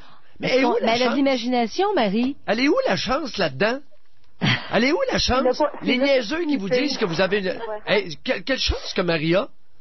Elle a la chance de s'enlever les doigts dans le nez et de travailler. C'est ça, d'avoir de l'imagination puis de trouver des solutions qui lui font du bien. Allô, et chance? à ses enfants. Allô, chance, elle est débrouillarde et elle est travaillante. Allô, chance? Ça vous fait quoi quand vous vous faites dire ça, Marie? Ben moi, je trouve ça plate qu'il n'y a pas tout le monde qui pourrait s'en occuper. Puis il y a des femmes les enfants sont peut-être mieux en garderie qu'avec eux, là. Je peux l'avouer, là, que des fois c'est mieux comme ça. Des Marie, il y en a des comme ça. mais vous médisez cet après-midi? Il y en a comme ça, mais sinon, il y aurait beaucoup de femmes qui pourraient... Vous n'êtes pas dans la méditation, mais dans la médisance, chère Marie. Oh. Ou peut-être me trompais-je? Peut-être est-ce vrai? Peut-être. Vous versez dans la calomnie, alors. Pas tout le monde qui est fait pour avoir des enfants, ça c'est sûr. Non. De toute évidence. Vous savez, Marie, je vous signale que vous venez d'attaquer l'image de la femme et l'image de la mère au Québec en insinuant qu'il y aurait des mauvaises mères. J'ai reçu un gros courriel dans ce sens-là. Puis il y a une grosse plainte au Collège des médecins là, contre moi. Mayou, il attaque l'image de la mère au Québec. Et vous, là, je dois dire que je suis nourri par des femmes comme vous. Mais j'ai déjà discuté à un moment donné avec une amie qui me disait qu'elle ne voulait pas d'enfants. Elle dit, je ne sais pas ce que je ferais avec un enfant. Puis, comme on dit, là, il y a plein de raisons hypocrites de ne pas vouloir avoir d'enfants, mais il y en a des raisons hypocrites d'en vouloir aussi, des fois. Mais oui. De finir sa vie tout seul, c'est pas... Coudonc, Marie, même si des enfants, on peut finir notre vie tout seul. Êtes-vous dans la gang qui a élaboré le manuscrit, là, le Québec lucide? Hey, il y a 22 ans, si on continue à vous laisser la parole, vous allez faire du chemin, vous, là. C'est parti pour Janine, on aimerait ça. Elle est dans la gang à Lulu? Êtes-vous dans la gang de Lulu, là, avec son Québec lucide? Merci beaucoup, Marie. Vous l'avez, la langue pendue, ma chère? Hey, 22 ans. Une autre preuve qu'aux âmes bien nées, la valeur n'attend pas le nombre des années. Merci d'avoir appelé, rafraîchissante Marie. Bye bye. Puis elle continue d'aller faire son pain. C'est noble, là? Janine? Oui. C'est cette femme-là avait sa boulangerie pas loin. Vous iriez? J'arrêterai régulièrement. Je te le dis, Janine. J'arrêterai régulièrement. Oui, parce qu'en plus, elle doit être accueillante. Pour la clientèle, c'est la même qualité. Quand est-ce qu'on va permettre aux êtres humains de valeur de s'avancer à l'avant-scène? Et c'est pour ça que j'aime notre tribune. Janine, on donne la parole à des personnes qui en auraient jamais. Et on donne la parole à des personnes de valeur. Et ça, je suis fier de ça. Est-ce que ça se peut, Pierre, qu'il y en ait de plus en plus des jeunes mères qui pensent de cette façon-là? Ça se peut-tu? Il me semble qu'il y a un réveil actuellement. Non, il n'y en a pas plus parce qu'on l'a... Écoute, une tribune comme elles ont le choix de ne pas en avoir. On a la contraception. Il me semble qu'il y a des jeunes femmes qui commencent à avoir une réflexion là-dessus assez étonnante sur la maternité. Janine? Oui? Notre tribune, là, oublie pas que c'est 15 heures par semaine. OK? C'est du direct et c'est du québécois. Alors, il y a un impact. Hey, 12 ans et demi, là... C'est sûr que des personnes comme Marie, puis écoutent, il y en a beaucoup qui écoutent, là, ça leur donne le vent d'un voile. C'est sûr qu'elles se manifestent davantage, puis elles disent « Hey, moi aussi, je vais m'organiser pour que ça fasse mon affaire. » Ben, c'est ça, Janine, l'impact qu'on a. Mais là, vous voyez, avec les congés parentaux, tout ça, on met ça là-dessus. Il y a un baby boom actuellement. Bon. Mais maintenant, OK, on fait des enfants, mais est-ce qu'on a le goût d'en avoir? Est-ce qu'on a le goût d'être disponible pour répondre aux besoins de petits êtres qu'on met au monde? Pas eux autres qui l'ont décidé, c'est nous. Il me semble qu'on commence à se réveiller. Je sais pas. En tout cas, 790-0224, 1-800-667-5241. Comment vous voulez vivre votre maternité alors qu'il y a toutes sortes de choix? Comment? On attend vos appels. On contrôle les naissances, on a la pilule, on a tout ça. Il y a un bébé boom actuellement au Québec, donc on a le goût d'avoir des enfants. Il y a un mouvement dans ce sens. Comment est-ce que vous voulez vivre votre maternité? Comment vous imaginez le quotidien avec un petit bébé? Vous revenez. Comment vous voyez ça? 790-0224, 1-800-667-5241. On va à Nathalie. Bonjour Nathalie. Oui, bonjour Janine, bonjour Dr Mayou. Bonjour Nathalie. Oui, c'est pas la première fois que je vous appelle. Je vous ai déjà appelé au sujet de que j'habite en région, puis qu'on avait des chèvres, puis je voulais savoir l'attitude à adopter pour les abattre, là, avec le petit, tout ça, là. Oui. Oui, puis j'avais aimé votre réponse, là. Oui. Puis, Et quelle avait été ma réponse? Je m'en souviens pas de la réponse que j'ai. C'était beau. Pardon? C'était beau, Nathalie. Oui, attendez, je vais fermer ma radio. Vous m'aviez dit que si jamais le petit s'attachait à un animal, qu'il fallait pas l'abattre et que de les traiter comme des animaux de ferme et non pas comme des animaux domestiques, là. Pour ceux que vous devez abattre, oui. OK, Oui. ça me ressemble. Oui, ça se pourrait très bien que j'ai dit ça. Ah oui, ça, c'était une de vos grandes interventions, Oui, Pierre oui, Maillot. Ben, voyons. Je vous le dis. Je m'en souvenais même pas. Parce que Janine avait dit qu'en tant qu'urbaine, elle n'avait jamais pris conscience de cette réalité-là. C'est ça. Ah, OK. Écoutez, j'ai partagé avec vous ce que je fais pour moi C'est ça. et ce qui se passe dans notre famille. Oh, Dans oui. notre famille, c'est ça qu'on a toujours fait.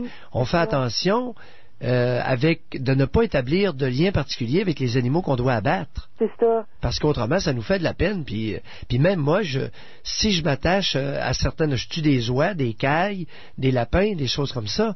Et si je m'attache à certains d'entre eux, je pourrais pas. À un moment donné, j'ai dû abattre un de mes poulains parce qu'il s'était fracturé une patte. Oui. Et j'ai dû l'abattre, mais j'étais incapable. Il y en a qui m'ont dit, oui, mais pourquoi tu l'as pas mangé? Jamais de la vie. Ben non. Pourtant, si je suis capable d'abattre un cheval et d'en manger, Oui. mais en autant que j'ai pas établi de lien affectif Exactement. avec cet animal-là. Exactement. J'aime manger du cheval, mais pas un cheval que j'ai élevé puis Que j'ai j'aime. aimé. C'est ça. Ouais. Alors, Nathalie, aujourd'hui, vous Oui. nous appelez concernant votre maternité. Est-ce que vous Oui, êtes enceinte? Non, Non? j'ai un petit garçon d'1 an. Oui. Je voudrais beaucoup vous remercier pour le sujet parce que depuis avant et pendant ma grossesse et maintenant, quand vous avez des sujets qui ont rapport à la maternité, ça me renforce dans ma position parce que je l'élève, je vis ma maternité puis ma grossesse d'une façon un peu à l'écart, dans le sens que, comme la plupart des auditrices jusqu'à maintenant, c'est que mon enfant ira pas à la garderie, je l'allaite, je suis à la maison, en tout cas. Puis il y a 1 an, il n'a jamais été gardé. On a été séparés 3 heures de temps parce que je suis allée chez le dentiste. Puis, puis mon chum était avec le bébé pendant ce temps-là. Puis bon, là, j'étais en sécurité, là. Tout ça, là. Mais en tout cas, pour répondre à la question, ça s'est déroulé, ma grossesse et le bébé jusqu'ici, comme dans mes plus beaux rêves, là.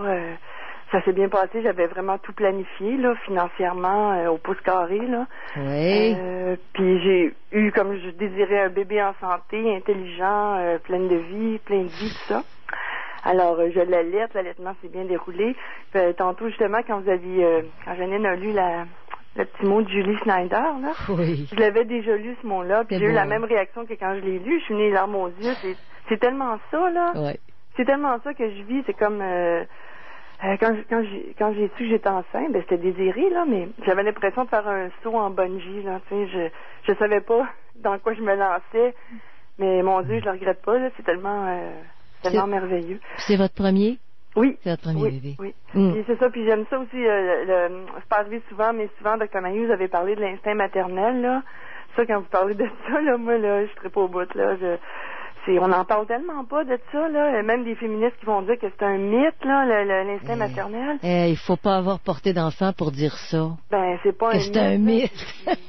Puis je me rends compte, mais il y a des femmes capotées Ouf. et Il y en a il n'y a qui pas vont- une femme qui ose s'opposer à ces cinglés-là. Mais ça commence, là. Je pense que ça commence, Pierre.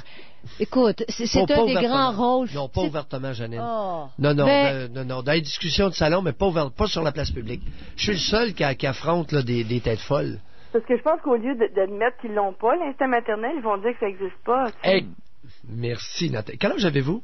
Ben, j'ai 40 ans. Exactement. Ce que vous venez de dire, c'est très vrai. Au lieu d'admettre qu'elles ne l'ont pas, qu'elles en C'est sont ça. incapables, qu'elles sont un peu tarées, Oui. elles vont dire, ça n'existe pas. Puis là, c'est rien. Elles partent en croisade contre celles qui insinuent que ça pourrait exister. Mais c'est pour Et ça- contre Mayou, évidemment. C'est pour ça que je dis qu'il ne faut pas avoir eu d'enfant. Parce que quand tu as eu un enfant, à moins de pas avoir, mais zéro film maternel, puis ça, je Janine, sais que ça existe, La Pierre. plupart de ces femmes-là Mais- ont eu des enfants.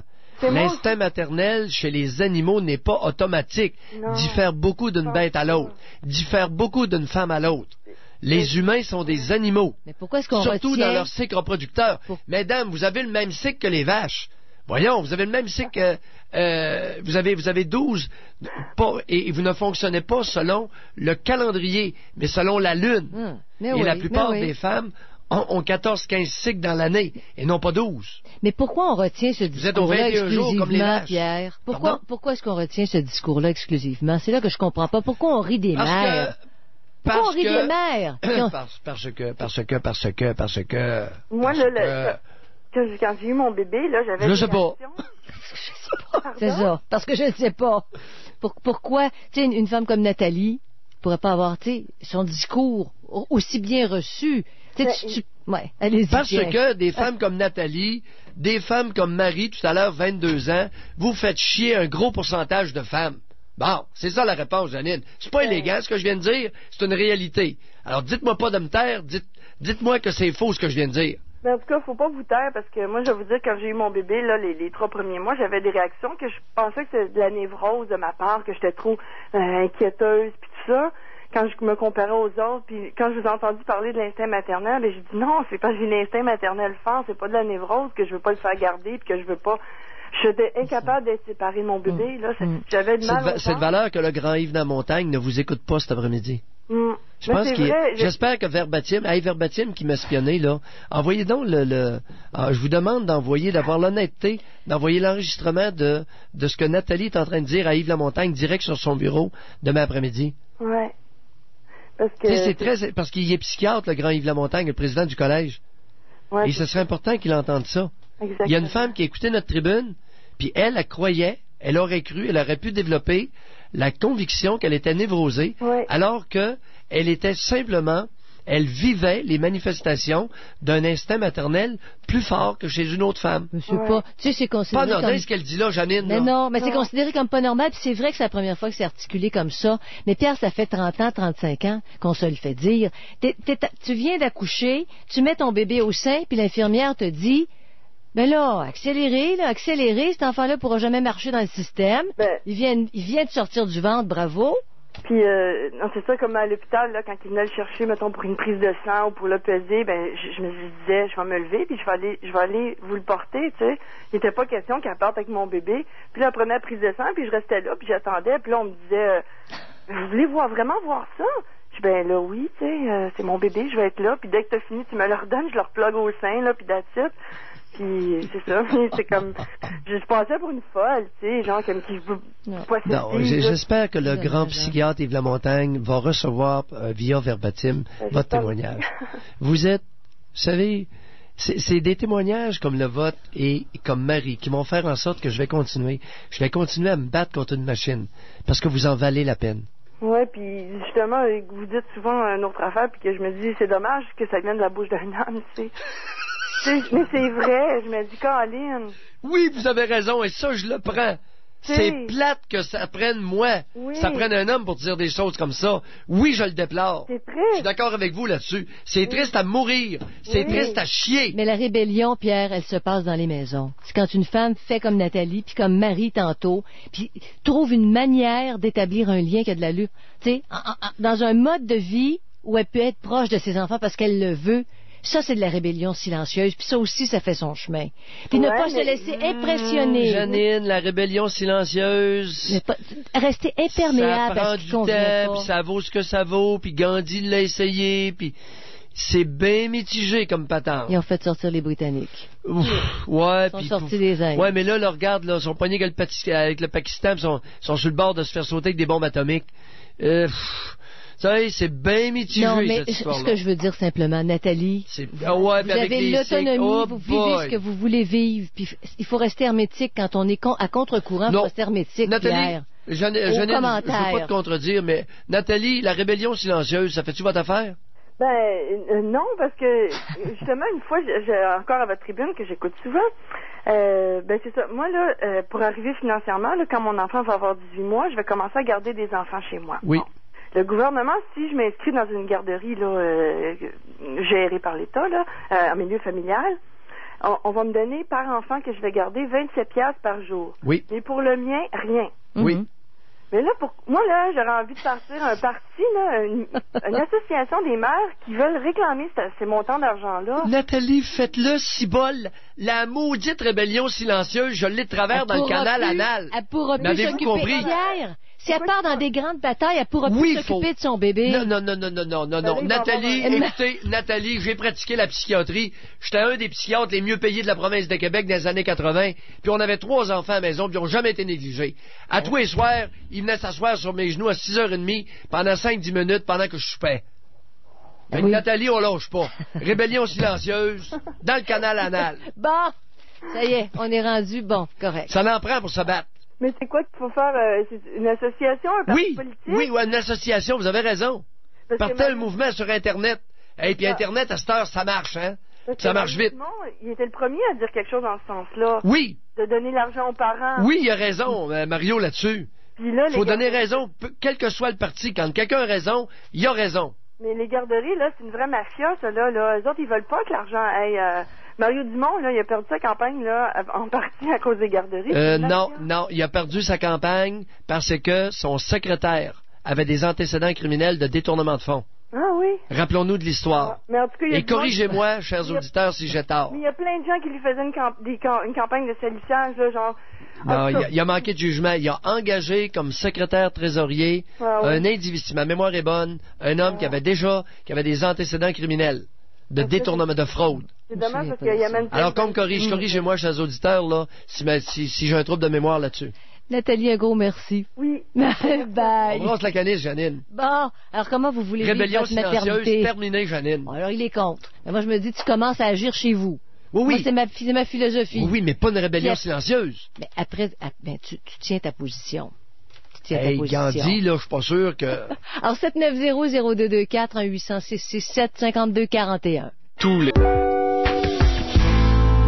Comment voulez-vous vivre votre maternité bon. à l'heure du baby-boom au Québec?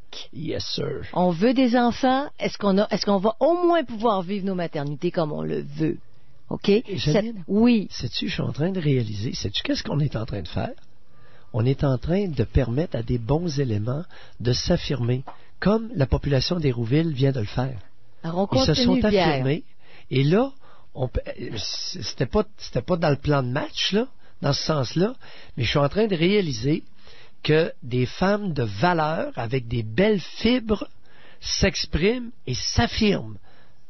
Alors on continue. Oui, c'est intéressant, je trouve ça fascinant. On va à Mélanie. Bonjour Mélanie. Bonjour. Bonjour Mélanie. Bonjour, ben écoutez, vous allez chercher vraiment quelque chose chez moi aujourd'hui avec votre question du jour. Là. Vivez-vous votre maternité comme vous l'avez rêvé? Moi, j'aime mieux utiliser le mot imaginer parce que quand on est enceinte, on a toujours une idée de qu'est-ce qui va se passer, comment on va essayer de vivre ça. Oui. Puis moi là, j'étais une femme d'affaires. Je travaillais 12 heures par jour, je voyageais régulièrement. Puis là, je me disais, je vais avoir des enfants, je vais changer un petit peu ma vie, mais pas trop. Oui. Puis là, je vais réussir à travailler fort, à performer, faire mon sport parce qu'ils vont me suivre quand je vais faire de l'exercice, puis tout ça. Puis, savez-vous que là, je suis dans mon 2e congé de maternité, donc j'ai un enfant de 2 ans et demi, puis j'en ai un de 8 mois. Oui. Puis là, c'est complètement l'inverse. Je me dis, non, j'ai changé du tout au tout. Oui. Comment je vivrais ça, comment je veux le vivre, puis comment je veux pas que ce soit d'autres personnes qui s'occupent de mes enfants. Non. Mm-hmm. Oh, vous allez faire de la peine à Pauline Marois. Vous voulez pas que vos gamins soient pris en charge dans les garderies d'État? Non. Mais quel égoïsme vous étrangle, Mélanie? C'est épouvantable d'être égoïste comme ça. Ah là là. Elle veut jouir de ses bébés. Pas juste ça. Savez-vous quoi? Allez-y fort. Il y a une chose là, que je me suis rendu compte qui c'est grave. Cette journée-là, j'étais vraiment bouleversée. Mais au travail, là, autant qu'on en donne, autant qu'on est performant, autant que je pouvais faire sauver des milliers de dollars à mon entreprise. OK? Mm-hmm. La journée où je pars en congé de maternité, ou la journée où ils veulent plus de moi, je suis remplaçable du jour au lendemain. Mm-hmm. Mais auprès de mes enfants, là, Ah ah! il n'y a personne. Non! Non! Puis, C'est plus C'est pas ce difficile. que dit, c'est pas ce plus qu'affirme difficile. Pauline Marois. N'importe qui, on a formé des femmes au niveau universitaire pour venir élever vos gamins. Mélanie. Mais tu sais, avoir la communication... Ça avait l'air fou, là, ce que j'ai dit au début, Pierre. Non, Tu sais, les ça avait pas petits-enfants, l'air fou. pas de couche. Non. Mais tu le sais, la mère est tellement proche de son enfant qu'elle sait. C'est à ce moment-là qu'il va faire son pipi, puis elle le prend, puis OK. Ouais, mais Janine, Puis cette communion-là... Non, mais c'est parce que ton affirmation peut être vraie dans certains cas. Ben oui, Pierre, je Mais veux pas faut pas trop généraliser. beurrer épais, là. Mais comment pas tu évident, peux ça, arriver là. à un niveau comme ça? Parce qu'il y a, si t'es pas là? il y a des bonnes mères, il y a des très bonnes mères qui seront pas capables d'anticiper quand est-ce que le gamin va pisser ou faire sa Je suis crotte. d'accord, Pierre, parce que Il faut faire je attention, suis là. d'accord, mais ça m'a impressionné. Je me dis, il faut vraiment aller dans une communication incroyable avec ton bébé. Puis ça, c'est pas une gardienne qui peut faire ça. C'est là quand Mélanie dit, tu sais, je suis quasiment pas remplaçable. C'est vrai. Si tu veux mener ça au maximum, c'est vrai. Allez, Mélanie, continuez. Lâchez-vous un peu. ça, c'est grave si vous me dites ça, là. Quoi? Ah, parce que j'ai même pensé à écrire une chronique à un moment donné dans le journal, puis je l'aurais appelée ma montée de lait, la chronique de la femme en congé de maternité. Allez, lâchez-vous. Qu'est-ce que vous voulez dire par là, ma montée de lait? Expliquez-vous.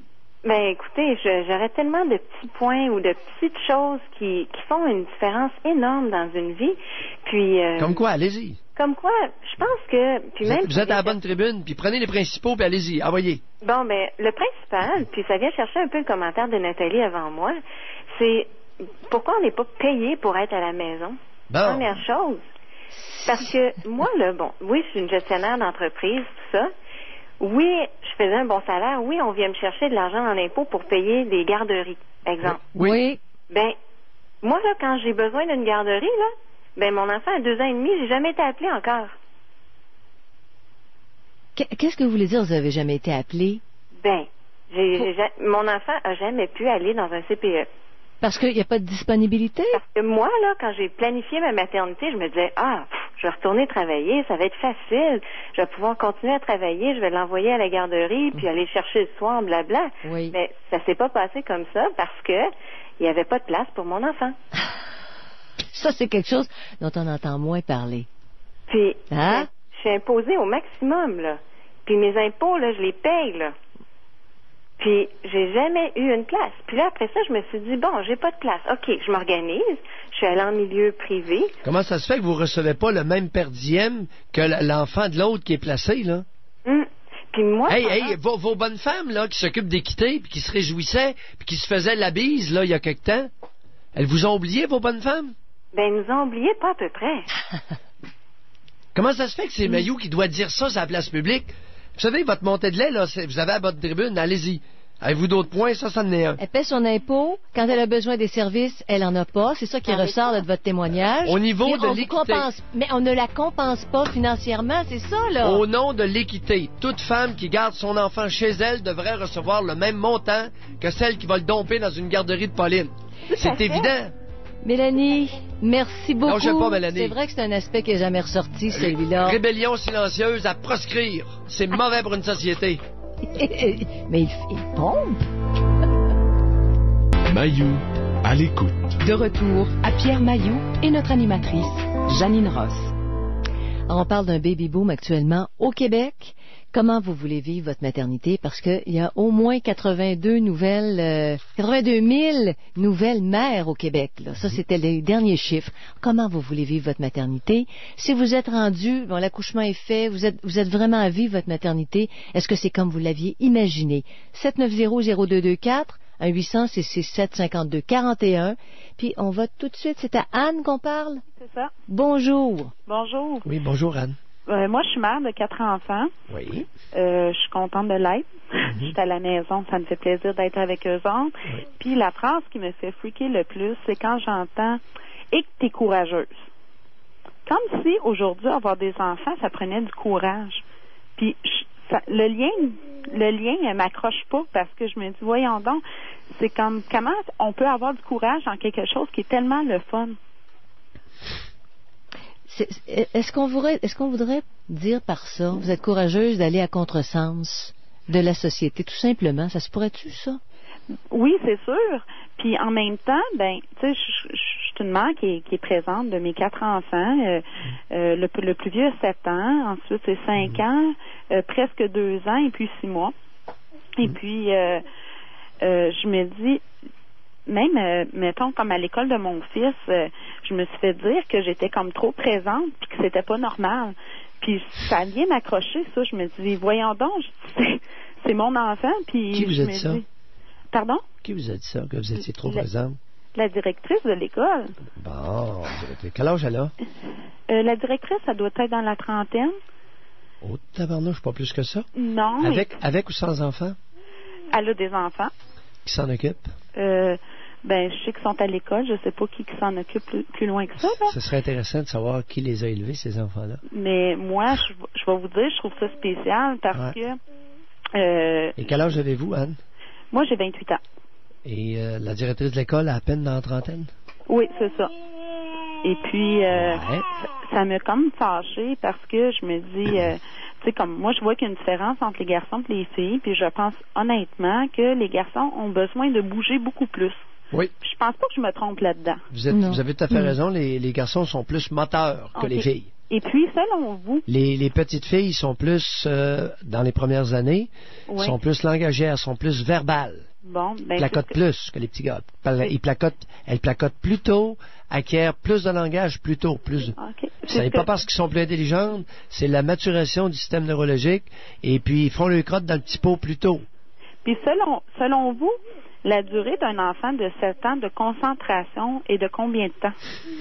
Petit garçon ou petite fille, encore là, ça varie, c'est ça. Ça varie beaucoup. Ça varie énormément d'un enfant à l'autre.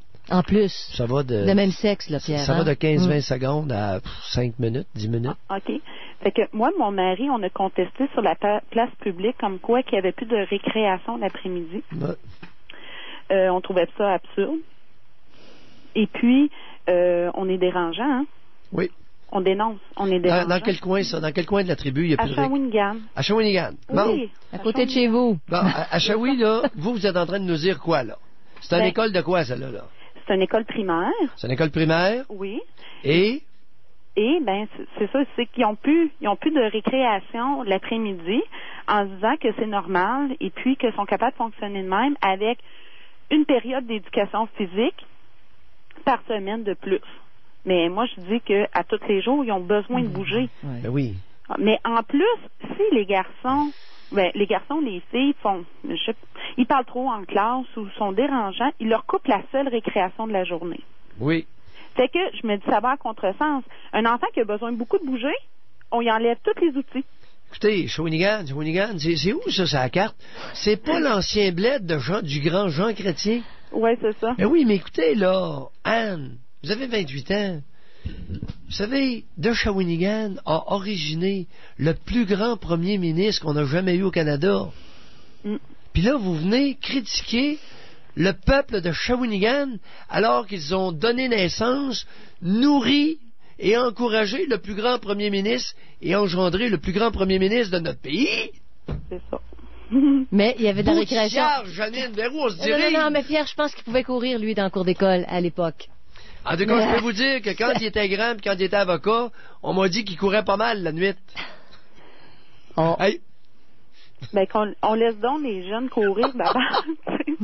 Je me dis, à quelque part, là, je me dis, ils commencent à l'envers. Hein? Je me dis, un enfant qui a besoin de bouger, on l'empêche de bouger. Il y a des absurdités qui se font au Québec, ça n'est gênant. Vous savez, le Québec haït les enfants, et ça, c'est un geste de haine que de clouer des enfants au primaire sur une chaise tout un après-midi sans récréation. Ils ont besoin de bouger. C'est dément. C'est de quelle heure à quelle heure là, l'après-midi? Là? Ben, c'est sûr, c'est de 1h à 3h10. Bon. Mais moi, j'affirme que... De 13 à 15h10. Alors, 2h10 minutes, là, les gamins, ils sont rivés sur une chaise. Est-ce que j'ai bien compris? Oui, c'est en plein ça. Puis je me dis, coudonc, c'est moi qui est dans le trac, tu sais. Je me dis, je suis comme la seule qui a vu ça. Puis je me dis, mon enfant, c'est un enfant très intelligent. Vous savez, Anne, il y a un point sur lequel je suis en profonde divergence avec Janine, c'est la rébellion silencieuse. Mais non, mais Pierre, c'est un moyen. Je vous suggère d'enlever le mot silencieuse à la rébellion. Quand c'est nécessaire, Pierre, de la faire bruyante, ben oui. Et faites-en, Anne, tout un plat. Je l'ai dénoncé, TVA, TQS, dans le Journal de Montréal, ces zones de pilote, et puis ça n'a rien changé. Continuez. Pourquoi? Parce que je suis minoritaire. Je suis minoritaire qui parle. Puis moi, ça m'enrage. Mais il y en a d'autres parents. Il y en a d'autres parents qui vivent la même chose que vous. Oui, mais se regrouper. Ça n'a pas l'air à les déranger. Non, ça c'est, écoute, le Québec haït ses enfants. Les autres, ils s'en vont. Mais quand ton petit gars de 7 ans mange des punitions parce qu'il a besoin de bouger. La plupart des parents ont très peu de liens parentaux avec leurs enfants, Janine Ross. C'est pas normal que quand mon enfant il arrive de l'école, que je lui pose comment ça a été, puis je m'informe de sa journée, ça m'intéresse. Et puis je me suis rendu compte qu'il a passé une période dans le corridor. Puis quand j'interviens, ça dérange parce que je suis minoritaire, ils peuvent pas leur enlever de récréation. Puis j'essaie de trouver des solutions, mais je fais pas. Merci. On continue. Mayou, à l'écoute. De retour à Pierre Mayou et notre animatrice, Janine Ross. Bon, Pierre, juste avant de revenir sur le sujet, je voudrais tout de suite qu'on se synchronise. S'il y en a qui peuvent regarder ce soir à Canal Vie, à 20h. C'est à 20h, tel père, tel fils. Vous écoutez ça et demain, on va... c'est le thème de notre émission. OK? Qu'est-ce que ça va venir chercher chez vous? C'est bon. Alors, je vais le répéter d'ici la fin de l'émission. Je ne voudrais pas qu'on passe à côté, qu'on ait toute la même base de discussion. Donc, à Canal Vie, ce soir, 20h, tel père, tel fils. Un documentaire. C'est bon? J'espère que je l'oublierai pas. Il faut pas, Pierre. Faut pas. Alors, aujourd'hui... Appelle-moi à 8h moins quart, Janine, pour être bien certain, parce qu'il n'y a pas de blague. Il faut pas que j'oublie de vous appeler. Tout à coup que je m'endors devant la télévision. Bon, OK. Alors, comment vous voulez vivre votre maternité au moment où le Québec vit un baby-boom? Comment vous rêvez de ça? 790-0224, 1-800-667-5241. On va tout de suite à Nathalie. Bonjour, Nathalie. Bonjour. Bonjour, Nathalie. Moi, j'ai vécu, j'ai 4 enfants, mais j'ai eu, mes 3 premiers, je les ai eus, dans ma plus vieille, dans les 3 premiers, elle a 8 ans. Oui. Donc, ça fait quand même un certain temps. Puis à ce moment-là, je suis retournée travailler. Bon, c'est peut-être parce que j'étais naïve, j'étais jeune. Aujourd'hui, j'ai eu un 4e enfant avec un nouveau conjoint. Ma maternité, bon, là, il y a 1 an et demi, là, j'ai pas eu droit à un an de congé. C'est pas grave. L'argent, pour moi, c'est secondaire. Là, j'ai arrêté de travailler. Je ne recommencerai pas à travailler. J'ai vendu ma voiture. Je suis à la maison et je suis bien. C'est mon choix. Avant, je restais à la maison, puis là, je savais que j'allais retourner travailler, puis je me sentais pas bien à la maison. Fallait que je sorte, mais c'est peut-être parce que j'ai vieilli, que j'ai maturé, je ne sais pas. Mais je suis tellement bien, je fais mes petites affaires. C'est vrai qu'à 4 aussi, on n'a pas le temps de se laisser traîner non plus, là. Ça commence à être des grosses affaires. Oui. Mais, en tout cas, on a fallu qu'on se réajuste financièrement, mais même là, quand t'es rendu que t'as 4 enfants, tes priorités changent. C'est plus les vêtements, puis tes priorités, c'est de passer du temps avec eux autres.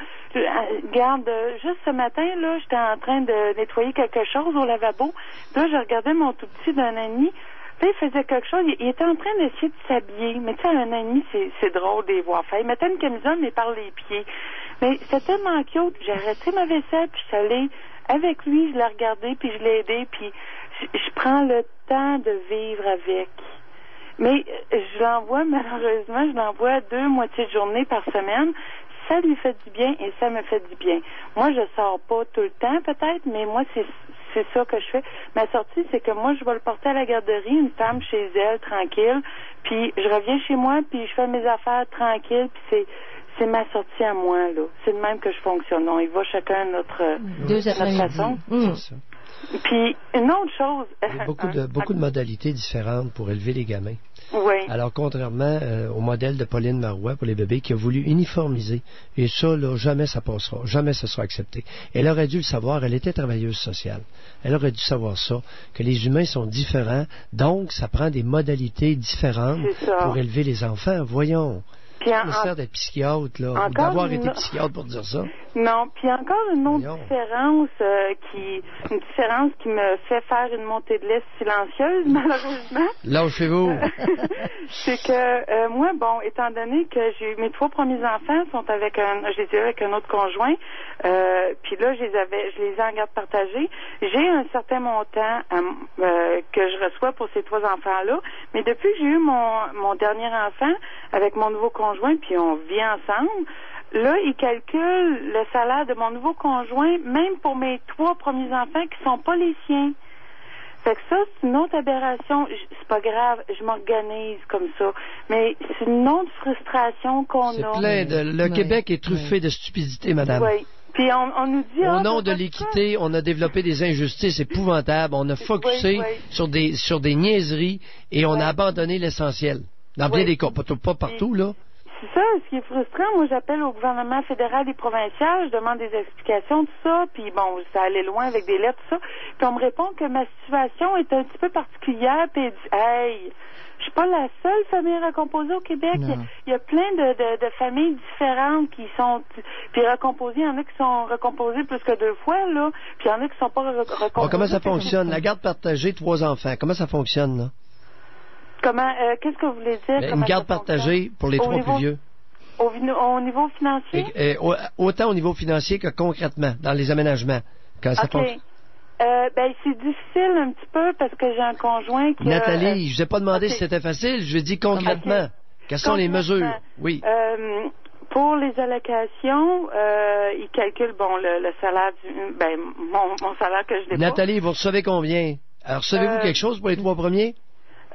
Oui, mais ils les mettent ensemble. Mon 4e, ils le mettent tout ensemble. C'est 230 quelques, là, pour un, puis l'autre, c'est environ 250 $ chacun, fédéral et provincial, là, par mois que j'ai, plus un 100 $ que j'ai par mois pour mon tout petit, là, pour les fameuses garderies, parce qu'on peut choisir de l'envoyer garderie ou pas, là. Mais ça, est-ce que c'est les pensions? Est-ce que c'est les pensions? C'est les allocations familiales, oui. Ça, c'est allocation familiale. Pas ça. Oh, je parlais pas de ça, là, Nathalie. Vous parlez des pensions alimentaires, Pierre, payées par le père? Je parlais de la pension alimentaire. Oui. Une garde partagée, ça fonctionne comment avec 3 enfants? OK, les allocations, la garde partagée? Ouais. Vous avez mentionné que pour vos 3 plus vieux, vous avez une garde partagée avec le père biologique. Oui. Concrètement, ça s'établit comment, la garde partagée pour les 3 plus vieux? Le vendredi soir, ils arrivent chez moi, puis le vendredi soir d'après, je les ramène chez leur père. On reste tout près, fait que c'est quand même... Ils n'ont pas eu à changer d'école. Ouais. Puis les frais comme dentiste, lunettes, ces choses-là, on sépare moitié-moitié. Oui. Mais c'est pas... ça arrive pas toujours, là. Mais on s'organise. Moi, je m'organise. Je paye la plupart du temps au complet. Oui, mais vous payez avec quel argent? Vous travaillez pas? C'est votre conjoint... C'est mon conjoint, oui. C'est le conjoint actuel qui paye pour les 3 plus vieux? Oui. Il est bonasse. Vous avez ramassé un maudit bon poisson? Oui, je sais. Bon.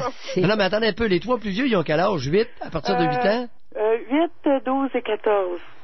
OK, 8, 12 et 14. Oui. Et est-ce que ces 3 enfants-là, ça fait combien de temps qu'ils sont en garde partagée? Ça fait 7 ans. Simonac, la petite, le bébé, avait 1 an, puis elle était en garde partagée? Elle avait 1 an et demi, après, oui. Elle était en garde partagée, oui. Ça veut dire, la garde partagée, c'est une semaine? C'est ça, oui. Puis elle est allée à la garderie en plus, parce que moi, il fallait que je continue à travailler pour pouvoir subvenir à mes besoins, nourrir mes enfants. Je comprends pas, je capote, là. 50, je capote, Pierre. c'est criminel, ça, faire des affaires comme ça, Nathalie. Non, je le sais. 50, Pierre, c'est parce que personne paye de pension à l'autre, là, à moins qu'il y ait des grosses... Non, je te parle des modalités de garde. De garde, bon, c'est ça. Un bébé d'1 an et demi, attendez un peu, là. Les auditeurs, là, écoutez bien ça. Nathalie, si j'ai bien compris, vous êtes en train de nous dire que le bébé d'1 an et demi allait 1 semaine chez vous, puis 1 semaine chez le père. C'est ça. Et, en plus, le bébé passait ses journées dans la garderie. Oui. Vous n'êtes pas sérieuse? Sauf que moi, en étant professeur... Ça se passe pas dans mon pays, ça. Sauf que moi, en étant professeur, l'été, la semaine qu'elle était chez moi, l'été, je l'envoyais pas à la garderie. Non, mais dans l'année, là, c'est ça. elle allait combien d'heures par semaine dans la garderie? Attends, de 8 à 4. Les journées de travail normales. Écoutez, Nathalie, bon, je vais vous dire seulement une remarque. Vous êtes peut-être enseignante, mais jamais j'achèterais un chien et je lui ferais vivre ça. Correct? Mais jamais je ne ferais ça avec un chiot. Jamais. Ouais, non, mais aujourd'hui, je réalise. Okay. C'est pour ça qu'avec mon dernier... Allez, bonne réflexion. Bonne réflexion, Nathalie. Allez, faites-vous aller un peu. Bye. Okay, bye. Merci, Nathalie. Faites-vous aller le cœur un peu, là, quand même. Mais Pierre, est-ce qu'elle aurait pu faire autrement? On ne le sait pas, là. Est-ce que le conjoint était prêt à payer une pension alimentaire pour qu'elle reste à la maison? Non, Janine. Qu'elle soit avec les enfants? Janine. Non, mais c'est parce que c'est compliqué financièrement dans certains cas, ça n'a pas de sens. On va focusser pas sur les raisons. On va focusser sur le fait. Oui. J'affirme qu'il est criminel de prendre un bébé d'1 an et demi, une semaine chez la mère, une semaine chez le père, puis tous les jours en garderie. Bien sûr, c'est un crime contre la personne. Et ça se répète dans je ne sais pas combien de foyers à l'heure actuelle, Pierre. C'est un crime contre l'humanité. Par quel bout on va pouvoir prendre ça? Par le seul bout que c'est un crime. OK? Une fois qu'on aura reconnu que c'est un crime, à ce moment-là, on va dire on va essayer d'être un petit peu moins criminel. L'enfant est complètement détaché de sa mère pendant une semaine, 50% du temps, alors qu'il y en a qui sont encore au sein 1 an et demi. Là. Gardez-vous une petite gêne, gardez-vous un peu de pudeur, comme dirait Martineau. Gardez-vous une petite gêne, quand même. Mais est-ce que c'est le père ou la mère à ce moment-là, Pierre?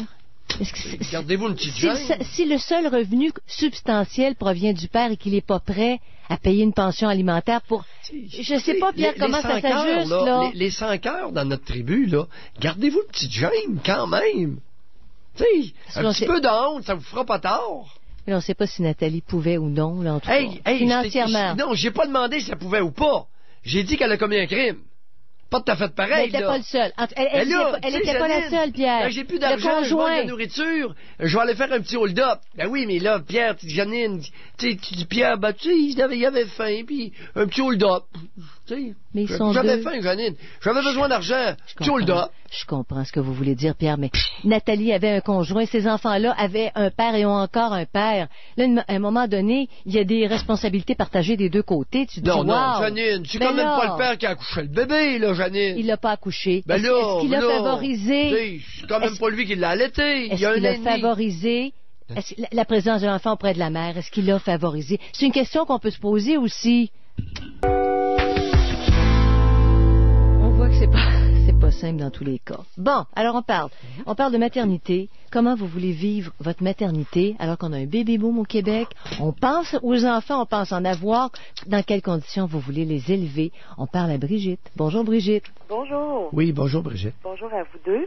C'est la première fois que j'appelle. Ça fait environ 5-6 ans que je vous écoute. Bienvenue. C'est un sujet que j'ai pas beaucoup entendu parler à votre tribune. C'est que moi, j'ai eu un bébé prématuré. Oui.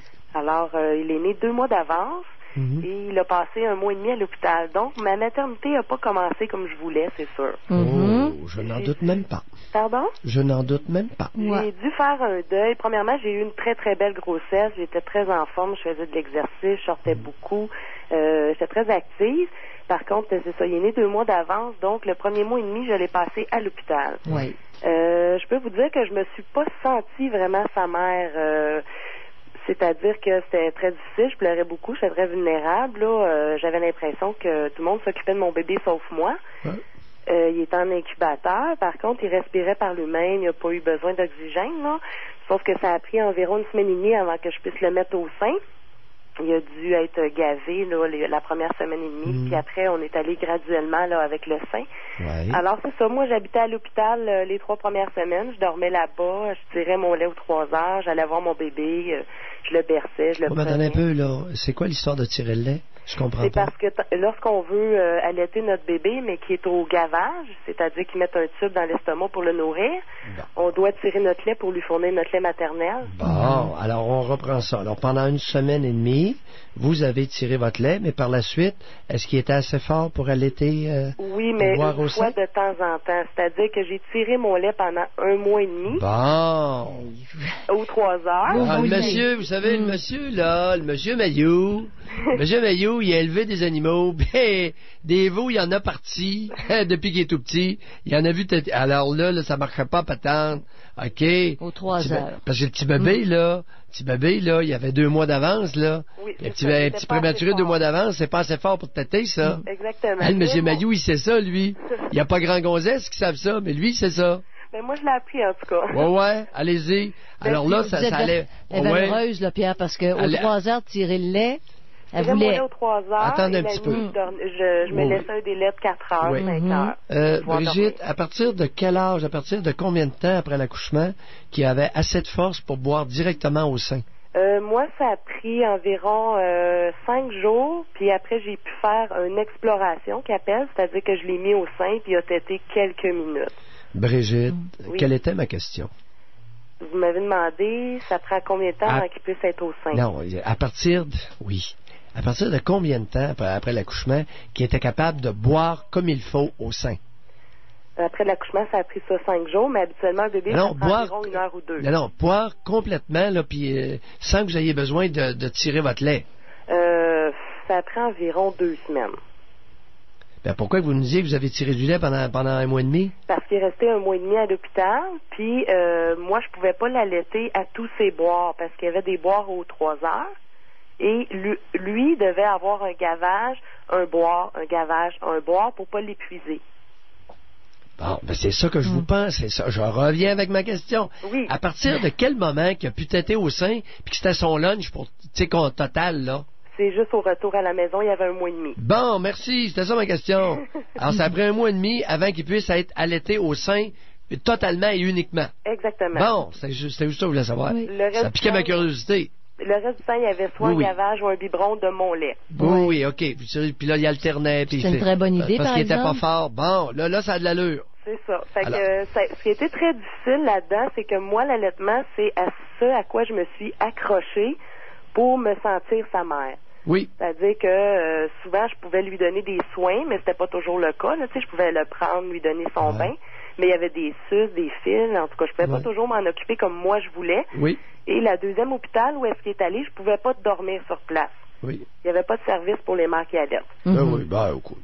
Et pourtant, c'est un prématuré. On s'en maudit des mères. Quel autre hôpital? Quel hôpital c'était ça? À Valleyfield. À Valleyfield. À Valleyfield, la bonne femme, c'est pas important. Même mais pour un prématuré, Pierre, je pense que c'est extrêmement important que ce soit que la mère soit pas loin. Elle nous dit. Du lait maternel. Oui, Janine, t'as beau t'égousiller dans ta rébellion silencieuse. Mais à l'hôpital de Valleyfield, ce que je veux savoir, moi, c'est que est-ce qu'elle pouvait demeurer là ou s'il fallait qu'elle s'en aille? Il fallait que je m'en aille. Bon. Mais à moins que je veuille rester debout 24 heures sur 24. Fait qu'il n'y avait pas de place pour vous. Mais puis non, il n'était pas ça. question que vous couchiez à l'hôpital de Valleyfield. Exactement. Parce qu'à Valleyfield, c'était il y a combien de temps, ça? Mon fils a 13 mois et demi. C'était hier, tiens. Oh, Simonac. C'était Je hier. pensais que vous nous arriveriez avec une patente il y a 8-10 ans. Non. Hey, Valleyfield, vous dormez sur la Switch? Valleyfield dort sur la Switch, Brigitte. Même que les infirmières m'ont suggéré d'écrire une lettre là, à l'hôpital pour me plaindre de cette situation-là. Ouais. Parce que moi, j'ai accouché à Sainte-Justine. Et à Sainte-Justine, on avait un service pour les mères cadettes. On pouvait demeurer dans un hôtel qui s'appelle un hôtel Cachou. Oui. Ça coûtait 10 $ par semaine. Oui. Puis moi, à 3 heures du matin, 7 heures du matin, je pouvais toujours aller voir mon bébé. OK. Et aller porter mon lait là, aux infirmières. Et ça honore l'hôpital en question. Valleyfield, écoutez, ils sont débordés, ils sont occupés. Bon. Tout ça, c'était pour dire que je me suis rendu compte que l'instinct maternel, ça pouvait être très fort. Je ne savais pas que je l'avais à ce point-là. Quand j'étais à l'hôpital à Valleyfield, je partais de chez nous à 5 heures du matin après avoir tiré mon lait, bien sûr. J'arrivais à l'hôpital, je prenais soin de mon bébé. Après ça, je l'allaitais. Je restais là toute la journée pour pouvoir l'allaiter au moins 3 ou 4 fois. Parce que moi, je m'accrochais à l'idée que dès qu'elle allait revenir à la maison, je voulais qu'elle soit uniquement au sein. Oui, c'était pas fou comme idée. Pour un prématuré, c'était brillant. C'est vital, c'était brillant. C'était brillant. Brigitte, votre instinct vous a bien servi, vous? Oui, ça a très bien fonctionné parce que quand il revenait à la maison, même s'il y avait des gavages et des biberons la nuit, j'ai eu aucun problème à faire la transition complètement au sein. Et j'ai allaité 13 mois. Bon, ouais, ça c'est bon. Donc, c'est ça. Puis c'était pour dire que c'est difficile quand on a à faire un deuil d'une maternité idéale, c'est-à-dire je reviens chez nous avec mon Brigitte, là, vous versez dans le propos hystérique. Ça, c'est pas correct. Tu sais, le deuil d'une maternité idéale, là, ça fait petit enfant. Ben là, Calvaire, la vie, là, c'est pas nécessairement un jardin de roses. Mais elle peut s'attendre. Des fois, ça va bien. Mais là, la façon dont vous avez quel âge, Brigitte? 29 ans. Bon. Quand est-ce qu'on va s'exprimer en adulte au Québec? D'accord. OK? Ça a été pas facile. La grossesse a été belle jusqu'à l'accouchement. Oui. Puis après, il y a eu une période vraiment pénible. Mais après, Mais là, commencer à parler du deuil, tu sais, ça sonne l'hystérie. Bon, puis si on Puis dit, le elle langage s'attendait hystérique pas à au ça. Québec, on aurait avantage à évacuer ça par nos canaux anneaux. Mais elle ne s'attendait pas à ça. C'est pas comme ça qu'elle avait imaginé ça. Oui, mais C'est Janine, normal. un bébé, là, écoute, ça a beau être naturel, régulièrement, ça tourne mal. Bien sûr. Puis il y en a Quand qui- est-ce qu'on Ben va oui. se parler en adulte au Québec? Il y a un risque. Par Il peut être contre, handicapé puis malade, effectivement, ou prématuré. Par contre, lorsqu'il est arrivé à la maison, ça a Oui. été vraiment comme je voulais, Bon. comme je pensais. Et Oui, voyez-vous, votre deuil, là, de la maternité, gna, là, ça, là, non, ça, c'est une affaire de psychologue à la noix. OK? On se parle entre adultes. Il y a eu une période pénible. Vous l'avez assumé? Mais j'ai passé au travers. Oui. Bon. Et puis quand il revenait à la maison, c'est ça, moi, je dirais que les 2 premiers mois, là, c'était 24 heures, ben pas 24 heures sur 24, mais pas loin parce qu'il faisait pas ses nuits. Il était constamment collé à moi, là. Oui. C'est sûr que j'avais beaucoup de difficultés à pas l'avoir dans mes bras. Oui. Oh, on vous Puis, comprend. C'est correct, ça. ouais, Pas de c'est problème ça. jusque-là. Ça a bien été. Est-ce qu'il y a quelqu'un qui a chicané contre vous pour cette partie-là? Non, pas du tout. OK, tout le monde sait-tu? Oui. Parfait. Oui. Le monde comprenait. Oui, tout le Non, monde ben, comprenait. alors, vous l'avez collé à vous, là? Tout le temps, Mais, tout le temps. est-ce que vous dormiez avec? Non, mais il dormait dans ma chambre, à côté de mon lit. Ah! Vous me faites plaisir, vous. Il a dormi dans ma chambre jusqu'à 8 mois. Oui, ça, c'est pas de problème Oui. avec ça, mais Tu juste vas au à côté, l'œil. pas... Non, Hey, il y a pas un petit dans mon prématuré en plus. lit. Non, Hey. il était trop petit. Ça- J'avais mais- pas peur. Brigitte, merci. Il y a une couple de femmes qui ont un bon jugement au Québec. Oui, puis c'est ça. Puis moi, ben j'ai vécu une très, très belle maternité. J'ai beaucoup sorti avec mon bébé. Puis lorsqu'on allait, c'est extrêmement pratique. Je l'amenais partout. Je prenais des bières sur des terrasses avec mon bébé quand il venait juste d'être allaité. J'allais à des activités de stimulation avec lui. J'allais chez des mamans qui avaient des enfants. Alors, Attendez un peu, là, Brigitte. Vous preniez quoi sur les terrasses? je prenais une petite bière sur une terrasse avec mon fils. Non, regardez, quand on allaite, là, puis vous dites, puis je vous ai bien entendu, une fois que j'avais allaité, Oui. c'est que l'alcool passe dans le lait. Oui, mais une Faites- fois que je l'avais allaité, il ne Non, buvait pas avant un non, autre 4 heures. non. C'est qu'il va en avoir dans le lait. Il va en passer dans le lait. Tu sais, faites attention Non, à mais je ça. prenais pas ça tous les jours, M. Mailloux. Non, Je non. servais peut-être 3 fois dans l'été. là. Ah, OK. Non, mais péché véniel, mais il faut faire attention Ben à ça. oui, c'est Parce sûr. que tout ce que la mère ingurgite, il va se retrouver dans le Dans lait. le lait, ça c'est Il faut sûr. faire attention. Mais Pierre, Alors- il y avait des femmes autrefois qui faisaient beaucoup d'anémie après les accouchements qui prenaient du porter. Pour se remonter, ça ressemble un peu. Bon, il disait que ça aidait à la lactation. Voyez-vous, on avance dans la science aujourd'hui, puis on sait qu'il y a Non, mais beaucoup de choses qui passent du lait faire maternel attention. au bébé. Là. Faire Oui, j'ai fait attention, très attention. J'ai beaucoup Ah lu oui. sur l'allaitement. Je me suis beaucoup renseignée et j'ai beaucoup fait la promotion dans mon entourage de l'allaitement. Ah, c'est ça là-dessus, là. C'est à votre honneur.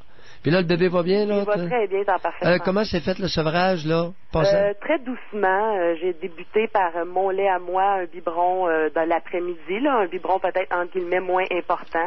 Après ça, j'ai coupé le matin, puis tranquillement, pas vite avant Noël, là, j'ai coupé le biberon du soir. Là. Bon. Ça s'est très bien fait. Non, Ouais.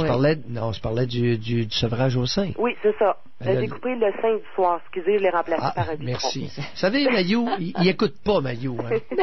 Il écoute pas. Je vous le dis, Maillot, il écoute pas. Il écoute pas ce que le monde dit. Brigitte, merci beaucoup de Merci. votre appel. Bonjour. Bye. Bye, Brigitte. Comment est-ce que vous voulez vivre votre maternité, puis est-ce que vous vous donnez les moyens d'arriver là, avec votre bébé dans un contexte qui vous convient? Non, OK, on va parler, attendez un petit peu, on va parler tout de suite à Isabelle. Bonjour Isabelle. Bonjour. Oui, bonjour, Isabelle. Moi, je suis la maman d'une petite fille de 13 mois et puis je suis extrêmement chanceuse malgré tout. Je suis éducatrice en CPE et puis dans ma tête, c'était clair que ma fille n'irait pas à la pouponnière, pas parce que je juge le travail de mes collègues de mon CPE du tout. Mais en même temps, je savais qu'en ayant 10 enfants à la charge, que ma fille n'aurait probablement pas tous les soins qu'elle aurait besoin, là. OK, je comprends qu'au niveau Mais attendez, alimentation... là. Attendez, Isabelle, là.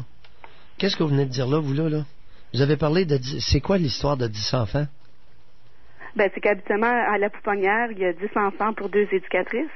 OK, 10 Puis, pour 2. moi, j'avais de la difficulté à vivre avec le fait que ma fille aurait dû faire ses siestes avec 4 autres enfants dans une chambre parce qu'il y a 5 enfants par chambre.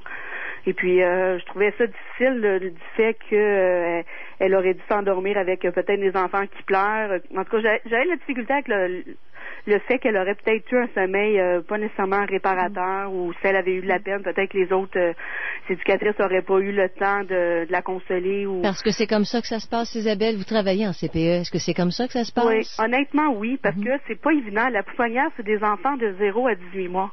Donc, on peut avoir facilement des enfants de 3 mois à la pouponnière, là, c'est déjà arrivé. Puis, il y a quand même une bonne différence. Non, c'est devenu une crèche, ça, cette maudite folie-là de Pauline Marois.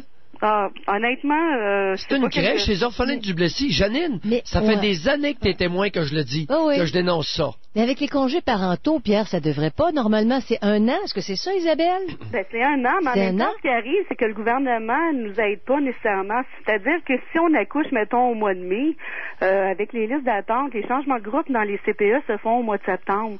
Donc, c'est soit qu'on prend la décision de rentrer notre enfant qui a 4 mois en septembre, ou on se retrouve à prendre un 4 mois sans sol l'année d'après.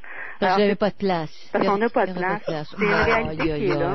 Puis une mère qui en est à son deuxième enfant. Oh là là. Bon. Je capote. Tribu.com. On l'a dessus, la tribu.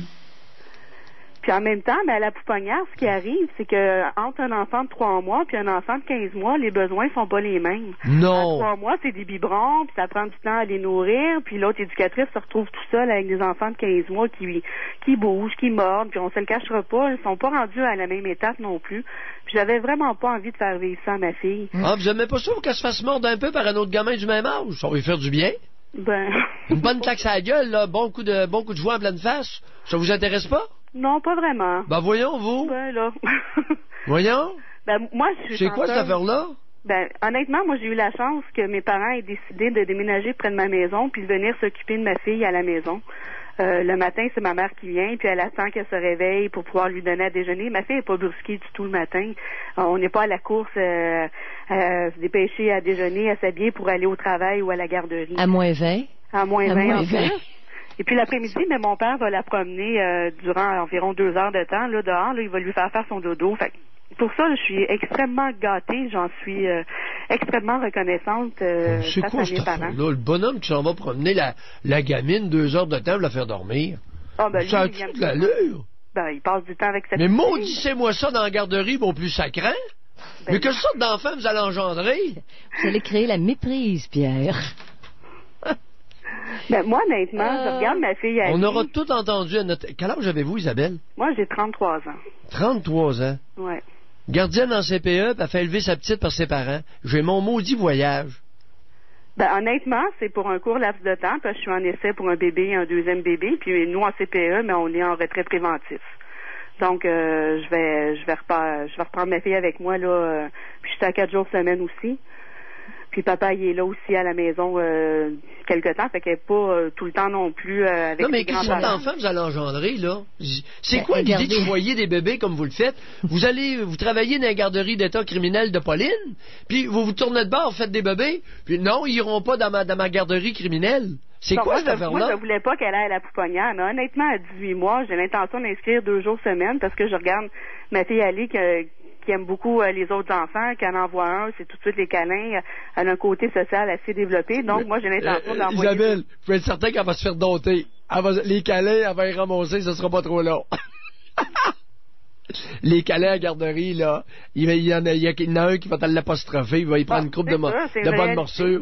Ils vont vous la dompter, Isabelle. À quel âge? À 18 mois, vous dites? Ben, 18 mois. Mois de septembre, là, elle va avoir 19 mois. Alors, moi, j'avais l'intention d'inscrire, seulement 2 jours semaine hey, pour... Isabelle, si je suis encore en onde, rappelez-nous, lorsqu'elle aura fait 2 mois dans votre garderie, OK?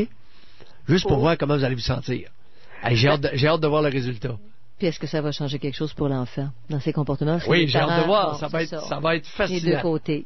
Ça va être fascinant. Merci beaucoup de votre appel, Isabelle. Bye bye. On va... Pas pire, travaille dans une pouponnière, veut pas que son enfant y aille.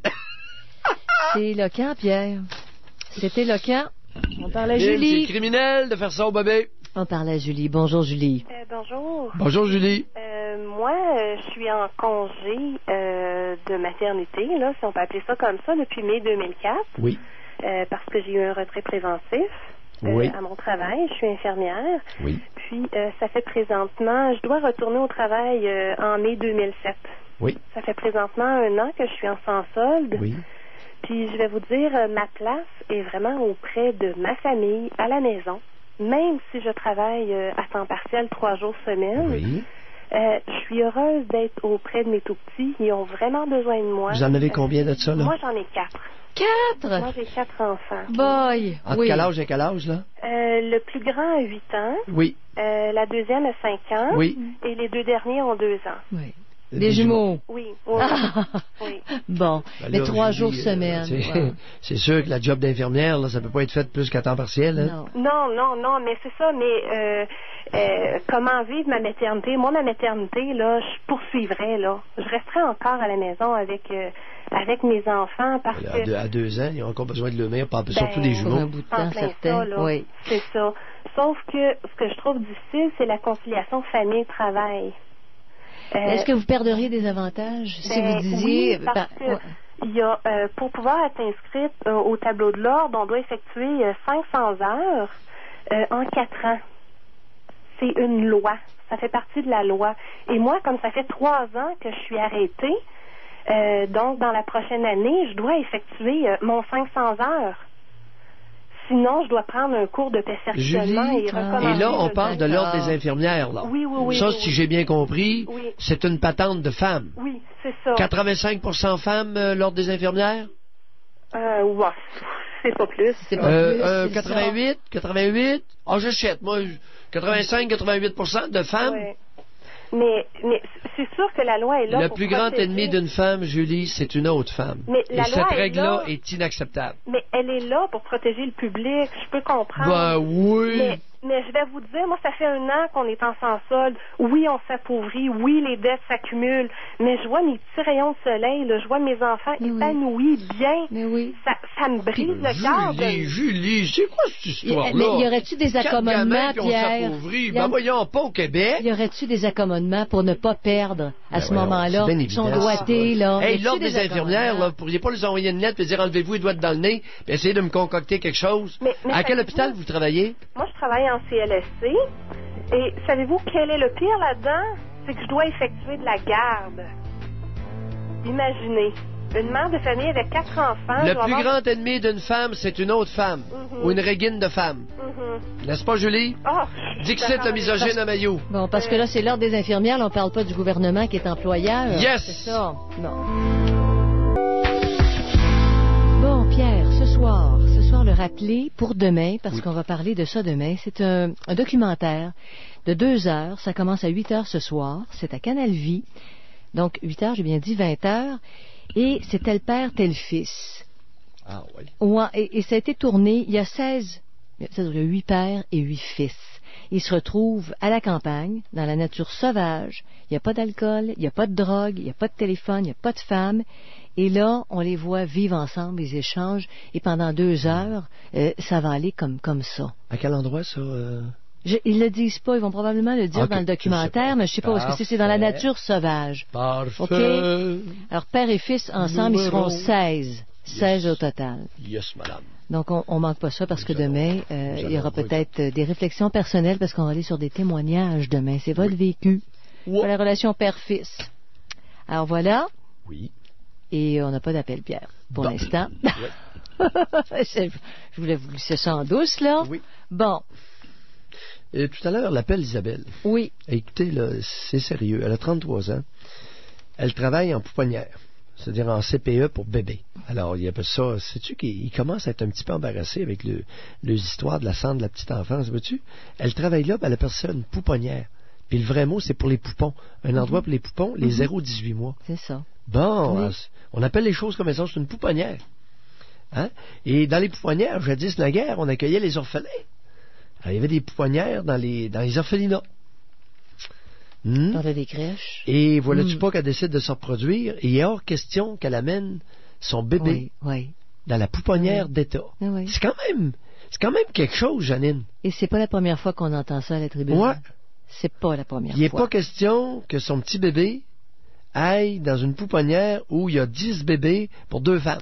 Parce que c'est simplement, tu sais, quand elle disait, il y en a un qui pleure, l'autre aurait besoin de dormir, c'est son petit dodo de l'après-midi, il peut pas, l'autre hurle, il fait une colique. Parce qu'à 3 mois, tu peux faire des coliques. Bon, là, ils sont dans 2 Non. chambres. Ben oui, 2 chambres. 5 par chambre. 5 Ils par sont chambre. 5 par chambre. Alors, c'est très facile, à moins qu'on n'ait jamais eu d'enfant, d'imaginer qu'ils ne sont pas synchronisés. Là. C'est pas comme dans le système militaire.